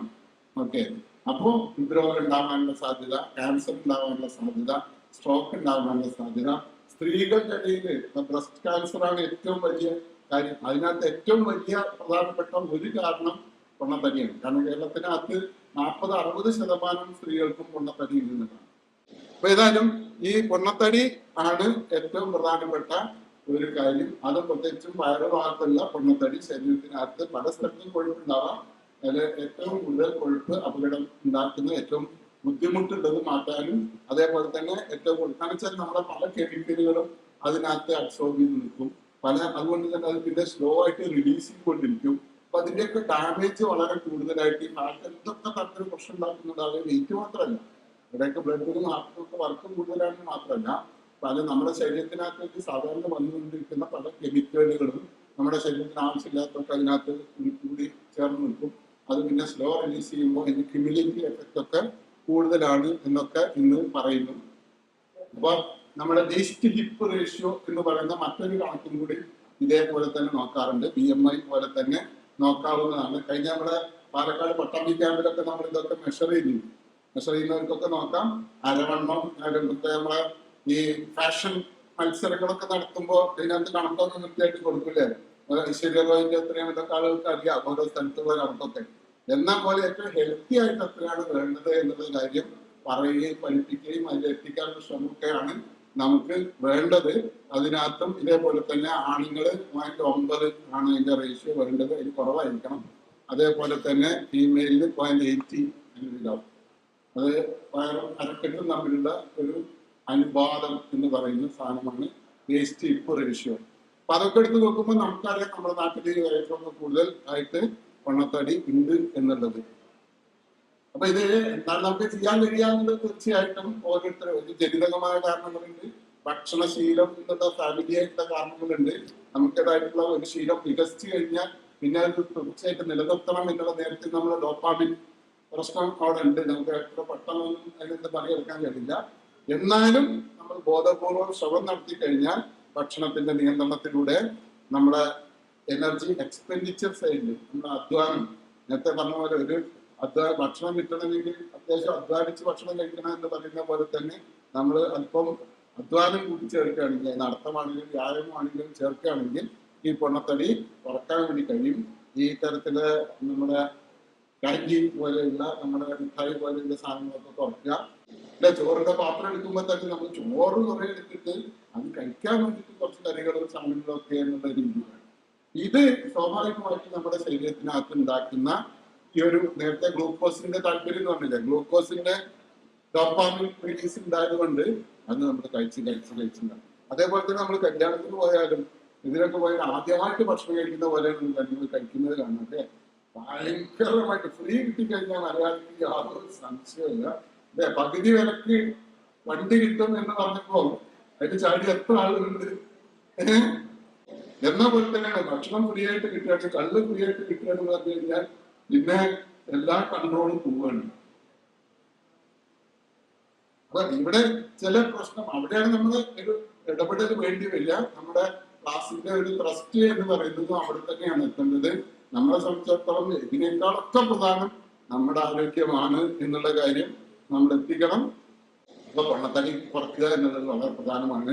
അതൊരു വ്യക്തിയുടെ മാത്രമല്ല, ഒരു കൂട്ടത്തിന്. ഇപ്പൊ സ്കൂളിനകത്ത് മൊത്തം കുട്ടികളെ എടുത്ത് നോക്കിക്കഴിഞ്ഞാൽ, അല്ലെങ്കിൽ ഒരു ഓഫീസ് എടുത്തു കഴിഞ്ഞാൽ, ആ ഓഫീസിനകത്ത് മൊത്തം എടുത്തു കഴിഞ്ഞാൽ, അല്ലെങ്കിൽ ഒരു നാട്ടിലെ ഒരു വാർഡിൽ, ഈ തരത്തിലേക്കൊക്കെ നമ്മൾ അതിനെ വികസിപ്പിക്കേണ്ടതുണ്ട്. വാർഡുകൾ തമ്മിൽ മത്സരങ്ങളൊക്കെ നടത്തേണ്ട. വാസ്തവത്തിൽ ഞങ്ങളെ വാർഡിൽ പൊണ്ണത്തടിയുടെ ശതമാനം ഇപ്പൊ 10% ഉള്ളൂ. ഞങ്ങളത് അടുത്ത ഒരു വർഷം കൊണ്ട് അത് 5% ആക്കി എന്നൊക്കെ പറയുന്നവർക്ക് അഭിമാനം ഉണ്ടാക്കുന്ന തരത്തിലേക്ക് നമുക്ക് മാറ്റാൻ കഴിയുമോ എന്നുള്ളതാണ് വേണ്ടത്. ഞങ്ങളുടെ നാട്ടിൽ ഓടുന്ന ആളുകൾ, രാവിലെ എഴുതി നടക്കുന്ന ആളുകളുടെ ശതമാനം 30% ഉണ്ട്. ഞങ്ങൾ 40% ആക്കി എന്നൊക്കെ പറയുന്ന തരത്തിലേക്ക് നമുക്ക് മാറ്റാൻ കഴിയും. അത് സാമൂഹ്യമായിട്ട് ഉണ്ടാക്കേണ്ടതാണ്. അത് വാസ്തവത്തിൽ നമുക്ക് ഉണ്ടാക്കാം. പല രാജ്യങ്ങൾ, ഇപ്പൊ ജപ്പാനിലൊക്കെ പോയി കഴിഞ്ഞാൽ അവിടെയൊക്കെ റോഡ് സൈഡിലൊക്കെ തന്നെ എക്സസൈസ് ചെയ്യുന്ന ആളുകൾ, ഡാൻസ് കളിക്കുന്ന ആളുകൾ ഒക്കെ കാണാൻ വേണ്ടി കഴിയും. കൂടുതൽ കാലം ജീവിക്കുന്നുണ്ട് എന്നൊക്കെ നമുക്ക് പറയും. എന്ന പോലെ കേരളം ഏത് കാര്യത്തിലും മുന്നിലാണ്, മാസ് മൂവ്മെന്റിന്റെ മുന്നിലാണ്. സാക്ഷരത, അതേപോലെ തന്നെ കുടുംബശ്രീ, നമ്മുടെ ജനകീയാസൂത്രണം, ഇതൊക്കെ നമ്മൾ മുന്നിലാണെന്ന് പറയുമ്പോൾ ഇങ്ങനത്തെ ചില കാര്യത്തിനകത്തും നമ്മൾ മുന്നിൽ പോകേണ്ടതുണ്ട്. ആ മുന്നിൽ പോകേണ്ടത് ഏറ്റവും കൂടുതൽ കളിസ്ഥലമുള്ളത് ഞങ്ങളെ പഞ്ചായത്തിലാണ്, ഏറ്റവും കൂടുതൽ കുട്ടികൾ കളിക്കുന്നത് ഞങ്ങളെ പഞ്ചായത്തിലാണ്, ഏറ്റവും കൂടുതൽ ആളുകൾ രാവിലെ എഴുതി നടക്കുന്നത് ഞങ്ങളെ പഞ്ചായത്തിലാണ്. ഇങ്ങനെ ഈ തരത്തിൽ ഏറ്റവും കുറഞ്ഞ BMI പെർസെന്റേജ് ഉള്ളത് ഞങ്ങളതാണെന്നൊക്കെ പറയാൻ കഴിയുന്ന തരത്തിലേക്ക് മാറ്റം വരുത്താൻ കഴിയുമോ എന്നുള്ളതാണ് നമ്മുടെ മുമ്പിലുള്ള വെല്ലുവിളി. അതിലേക്ക് എത്തുമ്പോഴാണ് തീർച്ചയായിട്ടും ഒട്ടേറെ സാധ്യതകൾ നമ്മുടെ മുമ്പിൽ തുറന്ന് കിട്ടുന്നത്. പിന്നെ പുകവലിയുടെ കൂടെ തന്നെ നേരത്തെ പറഞ്ഞതുപോലെ തന്നെ ലഹരി പദാർത്ഥങ്ങളുടെ ഉപയോഗം ഇതിനകത്തുണ്ട്. പുക വലിക്കുമ്പോൾ അതിന്റെ കൂടെ തന്നെ കള്ള് കുടിക്കാൻ തോന്നും, കള്ള് കുടിക്കുമ്പോൾ അതിന്റെ കൂടെ തന്നെ ബീഫ് ഫ്രൈ കഴിക്കാൻ തോന്നും, അല്ലേ? അത് കഴിക്കുമ്പോൾ അതിന്റെ കൂടെ നല്ല എരിവുള്ള സാധനം കഴിക്കാൻ തോന്നും. ഈ എരിവും ഇതേപോലെ തന്നെ പല സ്ഥലത്തും ഡാമേജ് ഉണ്ടാക്കുന്ന സാധനങ്ങളാണ് ഈ മുളകും സാധനങ്ങളൊക്കെ. ഇതൊക്കെ തമ്മിൽ പാക്കേജ് ആയിട്ടാണ് കിട്ടുക. അപ്പം ദൈനംദിന ശരീര പ്രവർത്തനങ്ങൾ കുറയുകയും മറിച്ച് നമ്മളെ കിട്ടുന്ന ലഹരിയും അതൊക്കെ കായികമായിട്ട്, ഇപ്പൊ പന്ത് കളിയിൽ ലഹരി ആവാം, വോളിബോളിൽ ലഹരി ആവാം, മലകയറ്റത്തിൽ ലഹരി ആവാം, മാരത്തോണിൽ ലഹരി ആവാം. അങ്ങനത്തെ ലഹരിയാണ് കിട്ടുന്നതെങ്കിൽ സ്വാഭാവികമായിട്ടും ഇതിന് നേരെ ഓപ്പോസിറ്റ് ആയിട്ടുള്ള ഒരു സാധനം നമുക്ക് കിട്ടും. അങ്ങനെ പോസിറ്റീവായ ലഹരികളാണ് നമ്മൾ ഡോപാമിൻ റിലീസാണ് ഉണ്ടാക്കിക്കൊണ്ടിരിക്കുന്നതെങ്കിൽ അത് കോൺഷ്യസ് ആയിട്ട് ബോധപൂർവ്വം നമ്മൾ വളർത്തിയെടുക്കുകയാണെങ്കിൽ അത് തീർച്ചയായിട്ടും നമ്മുടെ പൊണ്ണത്തടിക്കൊക്കെ ഉള്ള വലിയ ഒരു ആശ്വാസമായിരിക്കും. ഡയബറ്റീസിനെ സംബന്ധിച്ചിടത്തോളം നേരത്തെ പറഞ്ഞു, രക്തസമ്മർദ്ദം പോലെ തന്നെ അതിന്റെ കൂടെ നിൽക്കുന്ന 30% ആളുകൾക്ക്, 29% ആളുകൾക്ക് ഈ ഇന്ത്യയിൽ ഏറ്റവും കൂടുതൽ നമ്മുടെ ശതമാനം കിട്ടുന്ന സ്ഥലം കേരളമാണ്. അപ്പൊ നമ്മുടെ പ്രമേഹം എന്ന് പറയുന്നത് നമ്മുടെ രക്തം, നമ്മൾ ഭക്ഷണം കഴിച്ചു കഴിഞ്ഞാൽ, അതായത് ദോശ കഴിച്ചാലും ചപ്പാത്തി കഴിച്ചാലും ചോറ് കഴിച്ചാലും ബിരിയാണി കഴിച്ചാലും ഒക്കെ ദഹിച്ചു കഴിഞ്ഞാൽ അത് വലിച്ചെടുക്കുന്നത് ഗ്ലൂക്കോസ് ആയിരിക്കും. ഈ ഗ്ലൂക്കോസിനെ നമ്മുടെ രക്തത്തിനകത്ത് വന്നു കഴിഞ്ഞാൽ രക്തത്തിൽ നിന്ന് അത് നമുക്ക് ഉപയോഗിക്കാൻ വേണ്ടി നമ്മുടെ കോശങ്ങൾക്ക് ഉപയോഗിക്കണമെങ്കിൽ അതിനകത്തേക്ക് കയറ്റിവിടണം. കോശത്തിനകത്തേക്ക് കയറ്റിവിടണമെങ്കിൽ അതിന് ആ വാതിൽ തുറക്കാൻ പറ്റിയ ഒരു സാധനമാണ് ഇൻസുലിൻ എന്ന് പറയുന്ന ഒരു കാര്യം. അല്ല, രക്തത്തിനകത്ത് കൂടി ഇങ്ങനെ ഗ്ലൂക്കോസ് സഞ്ചരിച്ചുകൊണ്ട് മാത്രം നമുക്ക് നമ്മുടെ ശരീരത്തിലെ ഒരു മസിലിനകത്തോ അല്ലെങ്കിൽ ലിവറിനകത്തുള്ള ഒരു കോശത്തിനകത്തോ ഒന്നും എനർജി പ്രാപ്തിച്ചുകൊണ്ട് കിട്ടില്ല. അപ്പൊ അങ്ങനെ കിട്ടണമെങ്കിൽ അതിനകത്തേക്ക് കടക്കാനുള്ള വാതിൽ തുറക്കാനുള്ള ഒരു സംവിധാനം വേണം. അങ്ങനെ ഘടിപ്പിക്കാൻ പറ്റിയ സാധനമാണ് ഇൻസുലിൻ. അത് നമ്മുടെ ശരീരത്തിനകത്ത് പാൻക്രിയാസ് ഗ്രന്ഥി സ്വാഭാവികമായിട്ട് ഉണ്ടാക്കുന്നതാണ്. നമ്മൾ ഈ ഭക്ഷണം കഴിക്കുമ്പോൾ അതിന്റെ കൂടെ കുറച്ച് ഇൻസുലിൻ ഗ്രന്ഥി വിടും. അപ്പൊ രക്തത്തിനകത്ത് അതുണ്ടാവും. പക്ഷെ ഈ ഇൻസുലിൻ ഉണ്ടാക്കുന്നത് അത് വേണ്ടത്ര ഇല്ലെങ്കിൽ, അതിനെന്തെങ്കിലും ഗുണമേന്മ കുറയുകയാണെങ്കിൽ, നമുക്ക് ആവശ്യത്തിന് അത് പ്രവർത്തിക്കുന്നില്ലെങ്കിൽ, ഇൻസുലിൻ റെസിസ്റ്റൻസ് ഉണ്ടെങ്കിൽ, ഇങ്ങനെ ഇൻസുലിനുമായിട്ട് ബന്ധപ്പെട്ടുകൊണ്ട് എന്തെങ്കിലുമൊക്കെ പ്രയാസങ്ങൾ ഉണ്ടെങ്കിൽ ഈ ഷുഗർ, ഈ ഗ്ലൂക്കോസ് നമ്മുടെ രക്തത്തിൽ കെട്ടിത്തരും. ഭക്ഷണം കഴിക്കും, രക്തത്തിലേക്ക് വലിച്ചെടുക്കും, രക്തത്തിൽ നിന്ന് അത് നമുക്ക് ഉപയോഗിക്കാൻ കഴിയില്ല. അപ്പൊ ഈ ഗ്ലൂക്കോസ് രക്തത്തിൽ കൂടി വരും. അപ്പൊ രക്തത്തിലെ പഞ്ചസാരയുടെ അളവ് കൂടുകയാണ് ചെയ്യാം. ഇതിനാണ് നമ്മൾ പ്രമേഹം എന്ന് പറയാം. അതൊരു ഇപ്പൊ പ്രമേഹം ഇങ്ങനെ കൂടി വന്ന് ഒരു പകർച്ചവ്യാധി പോലെ തന്നെ നമ്മുടെ നാട്ടിൽ പകരുന്നു എന്നുള്ളതാണ് ഉള്ളത്. അപ്പൊ രക്തത്തിൽ ഗ്ലൂക്കോസിന്റെ അളവ് എപ്പോഴും ഉണ്ടാവും. ഗ്ലൂക്കോസിന്റെ അളവ് നമ്മൾ വെച്ചു ഇന്നും എപ്പോഴും വേണം. അത് അമിതമായിട്ട് കൂടി വരുന്ന അവസ്ഥ ഉണ്ടാകുമ്പോഴാണ്, അപ്പോഴും നേരത്തെ പറഞ്ഞ പോലെ തന്നെ പ്രഷർ കൂടിയ പോലെ തന്നെ രക്തത്തിനകത്ത് ഗ്ലൂക്കോസിന്റെ അളവ് കൂടുതലുണ്ടെങ്കിൽ അത് ചെന്ന് തട്ടുന്ന സ്ഥലത്തൊക്കെ, ആ രക്തം എത്തുന്ന സ്ഥലത്തൊക്കെ കുഴപ്പമുണ്ടാകും. അത് കണ്ണിന് കുഴപ്പമുണ്ടാക്കും, നമ്മുടെ രക്തക്കുഴലിന് കുഴപ്പമുണ്ടാക്കും, വൃക്കയിൽ കുഴപ്പമുണ്ടാക്കും, നമ്മുടെ ശരീരത്തിനകത്ത് നെർവിക്കൊക്കെ പല സ്ഥലത്തും കുഴപ്പമുണ്ടാക്കുന്ന കാര്യമാണ് നമ്മുടെ ഷുഗർ എന്ന് പറയുന്നത്. നമ്മുടെ ഭക്ഷണം കഴിക്കുമ്പോൾ അത് നമ്മുടെ അന്നനാളത്തിൽ നമ്മുടെ സ്റ്റൊമക്കിലെത്തി അവിടെ രക്തത്തിനകത്തേക്ക് ഗ്ലൂക്കോസ് വലിച്ചെടുക്കും. കാണിക്കുന്നു. ഇങ്ങനെ വലിച്ചെടുക്കുന്ന ഈ ഗ്ലൂക്കോസിനെ തിരിച്ച് നമ്മുടെ ശരീരത്തിലേക്ക് കിട്ടണമെങ്കിലാണ് ഈ രക്തക്കുഴൽ നമ്മുടെ ആവശ്യമായിട്ട് വരുന്നത്.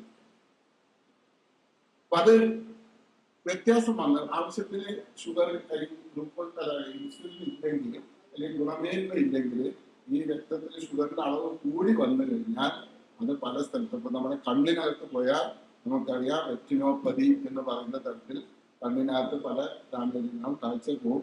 അവസാനം പ്രമേഹം വന്ന ആൾക്കാർക്ക് കാഴ്ച പോകുന്ന സ്ഥിതി നമുക്ക് കാണാൻ കഴിയും. അത് കണ്ണിന്റെ ചിത്രം അവിടെ കാണിച്ചിട്ടുണ്ട് അതിനാ റെറ്റിന്. അതേപോലെ തന്നെ കാലിന്റെ അകത്തൊക്കെ ഉള്ള ഈ പ്രഷർ തട്ടുന്ന സ്ഥലത്തൊക്കെ ചിലപ്പം മുറിയും. കാരണം രക്തക്കുഴലിനകത്ത് ചില തകരാറ് വരും, അവിടെയൊക്കെ നെർവിന് തകരാറ് വരും. അപ്പൊ നെർവിന് അവിടെ തൊട്ടാൽ അറിയാവുന്ന സാധനങ്ങൾ പോകും, ചിലപ്പോൾ തരിപ്പായിട്ട് മാറും. അപ്പൊ തൊട്ടുമ്പോൾ ഇങ്ങനെ നടക്കുമ്പോ ഒക്കെ അറിയാതെ തട്ടിപ്പോയാൽ അവിടെ മുറിവുണ്ടായാൽ ഈ മുറിവ് തട്ടിയതായിട്ട് നമുക്ക് മനസ്സിലാവില്ല. അവിടെ മുറിവുണ്ടായിട്ട് വേദനയും നമുക്ക് അറിഞ്ഞൂടാ. കാരണം വേദന എന്ന് പറയുന്നത് നമ്മുടെ ശരീരത്തെ സംരക്ഷിക്കാനുള്ള ഏറ്റവും നല്ല വിദ്യയാണ്. കാരണം വേദന ഉണ്ടെങ്കിൽ മാത്രമേ അവിടെ എന്തോ കുഴപ്പമുണ്ടെന്ന് നമുക്ക് മനസ്സിലാവുള്ളൂ. അപ്പൊ അത് ആ കുഴപ്പമില്ലാതെ നമുക്കറിയില്ലെങ്കിൽ ഡോക്ടർ കാര്യം മുറിച്ച് മാറ്റുന്ന പോലെ തന്നെ നേരത്തെ നമ്മുടെ രാധാകൃഷ്ണൻ ഡോക്ടർ പറയുന്നത്, കക്ഷി ഇത് ധരിപ്പിച്ചു കഴിഞ്ഞാൽ നമ്മുടെ ഏത് ഭാഗം എടുത്തു കൊണ്ടായാലും അറിയില്ല. അത് വലിയ അപകടം പിടിച്ച കേസാണ്. പ്രമേയം വന്നാലും അങ്ങനെ തന്നെയാണ്. അപ്പൊ ഡയബറ്റിക് ഫുഡ് എന്നൊക്കെ പറയുന്നത് അതുകൊണ്ടാണ്. അപ്പൊ എവിടെയെങ്കിലും നല്ല പ്രഷർ തട്ടുന്ന സ്ഥലത്തൊക്കെ എന്ത് ചെയ്യും, അവിടുത്തെ ടിഷ്യൂവിന് ഡാമേജ് വരും. ടിഷ്യൂ ഡാമേജ് വരുമ്പോൾ അത് റിപ്പയർ ചെയ്യേണ്ടത്. നമ്മുടെ ടിഷ്യൂവിന്, കോശങ്ങൾക്ക് റിപ്പയർ ചെയ്യണമെങ്കിൽ അവർക്ക് ആവശ്യമുള്ള ഈ സാധനങ്ങൾ, ഷുഗർ, എനർജി കിട്ടണം. എനർജി വേണ്ടത്ര കിട്ടുന്നില്ല എന്ന് വെക്കാം, സ്വാഭാവികമായിട്ട് നയിച്ചു പോകും. അങ്ങനെ ഉണ്ടാകുന്ന അൾസറുകളാണ് പലപ്പോഴും അതിനകത്തുണ്ടാകുക. പലപ്പോഴും അൾസർ ഉണ്ടായി അവിടെ കറുത്തിട്ടൊക്കെ വന്ന് ഗ്യാൻഗ്രീനൊക്കെ അടിച്ചിട്ട് നമുക്കറിയാം പല ആളുകളെയും കാരണങ്ങൾ മുറിച്ച് മാറ്റുന്നത്. ആശുപത്രി സന്ദർശിക്കുമ്പോൾ ഒന്ന് പോയി നോക്കിയാൽ അവിടെ മെഡിസിൻ സർജറി വാട്ടിനകത്തൊക്കെ ഡയബറ്റിക് ഒക്കെ വന്ന ആൾക്കാർ കൈ കാലൊക്കെ മുറിച്ച് മാറ്റിയ അവസ്ഥയൊക്കെ ഉണ്ടാവും. പലപ്പോഴും ഒരു കറുപ്പ് കളർ വരും, പിന്നെ അതിങ്ങനെ മുകളിലേക്ക് കൂടി കയറി വരും. ഇവിടെ മുറിച്ച് കളയുന്നു. എത്രയോ ആളുകൾ കാരണം അവിടെ അവർക്ക് ഡാമേജ് വന്നു കഴിഞ്ഞു കഴിഞ്ഞാൽ പിന്നെ അത് രക്ഷിക്കാനൊന്നും കഴിയില്ല. ഡയബറ്റിക് ഫുഡ് എന്ന് പറയുന്ന കണ്ടീഷൻ പലപ്പോഴും അങ്ങനെയൊക്കെ ഉണ്ടാക്കുന്ന അങ്ങനെയൊക്കെ ഉണ്ടാകുന്ന തരത്തിലേക്കുള്ള അതൊക്കെ അതേപോലെ തന്നെ കിഡ്നിക്ക് പറ്റും. കിഡ്നിക്കകത്ത് ഡാമേജ് വരും. അങ്ങനെയാണ് കിഡ്നി ക്രോണിക് ആയിട്ടുള്ള കിഡ്നി ഡാമേജ് ഒക്കെ വരുമ്പോഴാണ് പലപ്പോഴും ഉണ്ടാകുന്നത് നമ്മുടെ ഡയാലിസിസ് എന്ന് പറയുന്നത്. ഇപ്പൊ നമ്മുടെ കേരളത്തിലെ ഏറ്റവും നല്ല സ്വർഗത്തിൽ പോകാൻ ഏറ്റവും നല്ല വിദ്യ എന്താണ്? ഡയാലിസിസ് രോഗികളെ സഹായിക്കുക എന്നുള്ള രീതിയിലാണ് ആളുകൾ കാണുന്നത് അല്ലേ? നമുക്ക് എങ്ങനെയും പോണെങ്കിൽ വേറെ ഡയാലിസിസ് രോഗിക്ക് സംഭാവന കൊടുത്തു കഴിഞ്ഞാൽ നമ്മളെ സീറ്റ് ഉറപ്പിക്കുക എന്നുള്ള രീതിയിൽ ജീവകാരുണ്യ പ്രവർത്തനം നല്ലത് തന്നെയാണ്. നല്ല കാര്യങ്ങളാണ് ചെയ്യുന്നതാണ്, മനുഷ്യനെ സഹായിക്കണം. പക്ഷെ നമ്മുടെ നാട്ടിലുള്ള ജീവകാരുണ്യ പ്രവർത്തനങ്ങൾക്ക് നമ്മൾ എടുത്തു നോക്കിക്കഴിഞ്ഞാൽ നമുക്കറിയാം, ഓരോ ദിവസം വാട്സപ്പിൽ എടുത്ത് നോക്കിക്കഴിഞ്ഞാൽ ഒരുപാട് അഭ്യർത്ഥനകൾ ഉണ്ടാവും. നാട്ടിലെ പിരിവ് നടക്കുന്നു ബിരിയാണി ചാലഞ്ച് നടത്തിയിട്ടാണ് വൃക്ക രോഗിക്ക് ഡയാലിസിസ്, അല്ലെങ്കിൽ പായസം ചാലഞ്ച്. ഇതൊക്കെയാണ് ആളുകൾക്ക് പായസമാണ് സാധാരണ ഒരു ഗ്ലാസ് പായസം കുടിക്കുന്നതിന് പകരം വൃക്ക രോഗിനെ രക്ഷിക്കാൻ വേണ്ടി 5 ഗ്ലാസ് പായസം ഞാൻ കുടിച്ചു എന്നറിയുന്ന സ്ഥിതിയാണ്. 2 ബിരിയാണി കഴിച്ചു എന്നൊക്കെ പറയുന്നത്. അതിന്റെ ഈ വിരോധാഭാസം നമ്മൾ മനസ്സിലാക്കണം. കാരണം വെച്ചാൽ നേരത്തെ ഞാൻ സൂചിപ്പിച്ചു, പ്രഷർ കൂടിയാൽ നമ്മൾ ഉപ്പും മറ്റേതൊക്കെ കയറി പ്രഷർ കൂടുന്നു, നമ്മൾ അറിയാതെ കൂടി വരുന്നു, അല്ലെങ്കിൽ മറ്റേ ഡയബറ്റിക്സ് ആയിട്ട് കൂടി വരുന്നു. ഇത് ഇപ്പൊ ഇന്ന് ഡയാലിസിസ് വേണം, ഡോക്ടർ നമ്മൾ ആശുപത്രിയിൽ പോയി ഡോക്ടർ ഡയാലിസിസ് വേണം എന്ന് പറയുന്ന രോഗി ഉണ്ടാവുമല്ലോ. ആ രോഗിക്ക് വേണ്ടിയിട്ടാണ് നമ്മൾ പിരിവെടുക്കുന്നത്. അപ്പൊ ഈ രോഗി ഒരു മാസം മുമ്പ് എന്തെങ്കിലും സ്ഥിതി വെച്ച് കഴിഞ്ഞാൽ അപ്പൊ കിഡ്നി കേട് വന്നിട്ടില്ല, പക്ഷെ അപ്പോഴും അയാൾക്കുള്ള സാധനം അയാൾക്ക് പ്രമേയം ഉണ്ടാവും, അയാൾക്ക് പ്രഷർ ഉണ്ടാവും, അയാൾക്ക് കൊളസ്ട്രോൾ ഉണ്ടാവും, അയാൾക്ക് പൊണ്ണത്തടി ഉണ്ടാവും. ഇതൊക്കെ അവിടെ ഉണ്ടായിരുന്നു. ഇതൊക്കെ ഇത് ഉണ്ടാക്കും എന്നുള്ളത് മുഴുവൻ മനുഷ്യന്മാർക്കും അല്ലെങ്കിൽ കേരളത്തിൽ മലയാളം വായിക്കുന്നവരും വാട്സപ്പ് നോക്കുന്നവരൊക്കെ എല്ലാവർക്കും അറിയാം. നമ്മൾ പറഞ്ഞുകൊണ്ടിരിക്കുന്നു. പക്ഷെ ഇതൊന്നും നമുക്ക് ബാധകല്ല, ഇതൊന്നും നമുക്ക് പറ്റില്ല, ഇതൊന്നും നമ്മുടെ മൈൻഡ് ചെയ്യുന്നില്ല എന്നുള്ള രീതിയിൽ നിൽക്കുക. ഒരു മാസം കഴിഞ്ഞപ്പോഴാണ് കിടക്കുന്നത് കിഡ്നി പോയി. എന്നിട്ടോ ഇങ്ങനത്തെ ആളുകളുടെ എണ്ണം കൂടുന്നതുകൊണ്ട് പഞ്ചായത്ത് തോറും ഡയാലിസിസ് സെന്ററുകൾ. ഇന്ന് എല്ലാ ഡയാലിസിസ് സെന്ററും ഫുള്ളാണ്. അവിടെ ഒരു സീറ്റ് കിട്ടണമെങ്കിൽ, ഒരു സ്ലോട്ട് കിട്ടണമെങ്കിൽ പഞ്ചായത്ത് മെമ്പറെ പിടിക്കണം. അതിനെ മന്ത്രി വരെ ഇടപെടുന്ന സ്ഥിതിയിലേക്ക് കാര്യങ്ങൾ പോകുന്നത്. രാഷ്ട്രീയ ഓരോ മതത്തിലും ഡയാലിസിസ് സെന്റർ, ഓരോ രാഷ്ട്രീയ പാർട്ടിക്കും ഡയാലിസിസ് സെന്റർ. എന്താണ് നമ്മുടെ നാട്ടിൽ കാണുന്ന ഒരു സംഭവം? അതേപോലെ തന്നെ ഡയാലിസിസ് 2 നേരം 3 നേരം കഴിഞ്ഞാലും ഒരു ദിവസം ഡയാലിസിസ് ചെയ്യാണെങ്കിൽ ഏറ്റവും ചുരുക്കതായിട്ട് മെറ്റീരിയലൊക്കെ വെച്ചുകൊണ്ട് 1000-1500 രൂപ മിനിമം സർക്കാരിന്റെ ആശുപത്രി ഡയാലിസിസ് ചെയ്യാൻ പോലും വേണം. കാരണം ഞാൻ ഡിസ്പോസിബിളൊക്കെ ഉണ്ടായിരുന്നു. ഒരു വീട്ടിൽ നിന്ന് 3 പ്രാവശ്യം ഡയാലിസിസ് ചെയ്യുന്ന ഒരു വീട്ടിലത്തെ രോഗിക്ക് എത്ര ചെലവ് വരുന്നു? അയാൾക്ക് ഒറ്റക്ക് പോയി ഡയാലിസിസ് ചെയ്യാൻ കഴിയില്ല. കൂടെ ഒരാൾ കൊണ്ടി വരും. അങ്ങനെ ഒരു വാഹനം വേണം, കൂടെ ഒരാൾ മെനക്കെട്ട് അവിടെ നിൽക്കണം. ഈ ഇത്രയും ആളുകളുടെ ജീവിതം, അയാളുടെ പണിക്ക് പോകുന്നത് ഒക്കെ ഒഴിവാക്കും. ആ വീട്ടിനകത്തുള്ള അയാളുടെ ഭാര്യ, കുട്ടികൾ, അല്ലെങ്കിൽ അതിനകത്തുള്ള മറ്റംഗങ്ങൾ, അവർക്കൊക്കെ ഉപയോഗിക്കാനുള്ള മിനിമം പണമാണ് ഇതിനു വേണ്ടിയിട്ട് നമ്മൾ ചെലവാക്കുന്നത്. എന്തെങ്കിലും റിസൾട്ട് കിട്ടുമോ? ഇല്ല. അത് ഇതിനൊക്കെ ചെലവായിക്കൊണ്ടിരിക്കുകയും എന്നിട്ട് അവസാനം കുറച്ച് കഴിയുമ്പോൾ കിഡ്നി മാറ്റി വെക്കണം എന്ന് പറഞ്ഞ് ആരെങ്കിലും ബന്ധുക്കളെ അല്ലെങ്കിൽ പണം കൊടുത്ത് മരിക്കുന്ന തരത്തിലേക്ക് വൃക്ക മാറ്റി വെക്കണമെങ്കിലോ ഏറ്റവും ചെറിയത് സർക്കാർ ആശുപത്രിയിൽ പോയി 4 ലക്ഷം വേണം. മറ്റൊരിടത്തൊക്കെ ആണെങ്കിൽ 30-35 ലക്ഷം. അപ്പൊ നമ്മുടെ ഈ സംഭാവന സ്വീകരിച്ച് മാറ്റുന്ന ഒരൊറ്റ സർക്കാർ ആശുപത്രിയിൽ ചെയ്യില്ല, പ്രൈവറ്റിലെ അവർക്ക് പറ്റുള്ളൂ. അപ്പൊ 35 ലക്ഷത്തിന്റെ ബജറ്റ് ഇട്ടിട്ട് തിരിക്കുക. നമ്മുടെ കേരളക്കാർ സംഭാവന കൊടുക്കാനൊന്നും മോശമല്ല, കോടിക്കണക്കിന് കൊടുക്കുന്ന ഒരു ദിവസം കൊണ്ട് കോടികളൊക്കെ ഉണ്ടാക്കാൻ പറ്റുന്ന ആളുകളാണ്. പക്ഷെ എന്തായാലും ഇത് നമ്മുടെ സാമൂഹിക അധ്വാനമാണ്. ഇത് ഇങ്ങനെ ചെലവഴിക്കപ്പെടേണ്ടതാണോ എന്നുള്ളതാണ് നമ്മുടെ ചോദ്യം. നമ്മളിപ്പോ ഇതിനെതിരൊന്നല്ല. രോഗികൾ കൂടുക, അവർക്കൊക്കെ സംവിധാനങ്ങൾ ഉണ്ടാക്കുക, ഡയാലിസിസ് കേന്ദ്രങ്ങൾ കൂടുക, അവർക്കൊക്കെ സംവിധാനങ്ങൾ ഉണ്ടാക്കുക, ക്യാൻസർ നാട്ടിൽ കൂടുക, അവർക്കൊക്കെ ക്യാൻസർ ചികിത്സ കൊടുക്കുക, വൃക്ക മാറ്റി വെക്കേണ്ട ആളുകളിൽ കൂടുക, അതൊക്കെ നാട്ടിൽ സഹായിക്കുക. ഈ സഹായത്തിനല്ല ഇതിന്. പക്ഷെ ഈ സഹായം ആവശ്യമായി വരുന്ന ഒരുപാട് ആളുകൾ ഉണ്ടാകുന്നത് നമ്മൾ അറിഞ്ഞ കാര്യങ്ങൾ കൊണ്ടാണെങ്കിൽ അത് അവസാനിപ്പിക്കാനുള്ള പണി എടുക്കണം. പെയിൻ ആൻഡ് പാലിയേറ്റീവിന്റെ പ്രവർത്തനം എന്ന് പറഞ്ഞാൽ വീണ് കിടക്കുന്ന രോഗിയെ സഹായിക്കല് മാത്രമല്ല, ഒരാൾ വീഴാതെ നമുക്ക് ഇറങ്ങുകയാണ്. അയാൾ എങ്ങനെയാണ് വീണത് എന്നുള്ള അന്വേഷണം കൂടി അതിന്റെ ഭാഗമായിട്ട് നടത്തണം.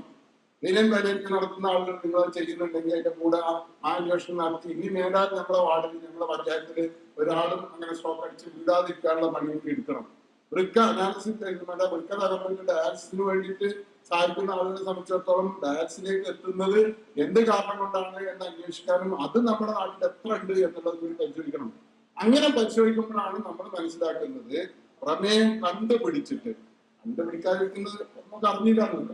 കണ്ടുപിടിച്ചതിന് ശേഷം നമ്മുടെ പ്രമേഹം നിയന്ത്രിച്ചു വെക്കുന്ന ആളുകളുടെ എണ്ണം, അതായത് ഡയബറ്റിക് കൺട്രോൾ ഉള്ള ഡയബറ്റിക്സ് ആൾക്കാരുടെ എണ്ണം എന്ന് പറയുന്നത് ഇപ്പോഴും 30-40% താഴെ, 60% ആളുകൾ കണ്ടുപിടിച്ചിട്ടുള്ള.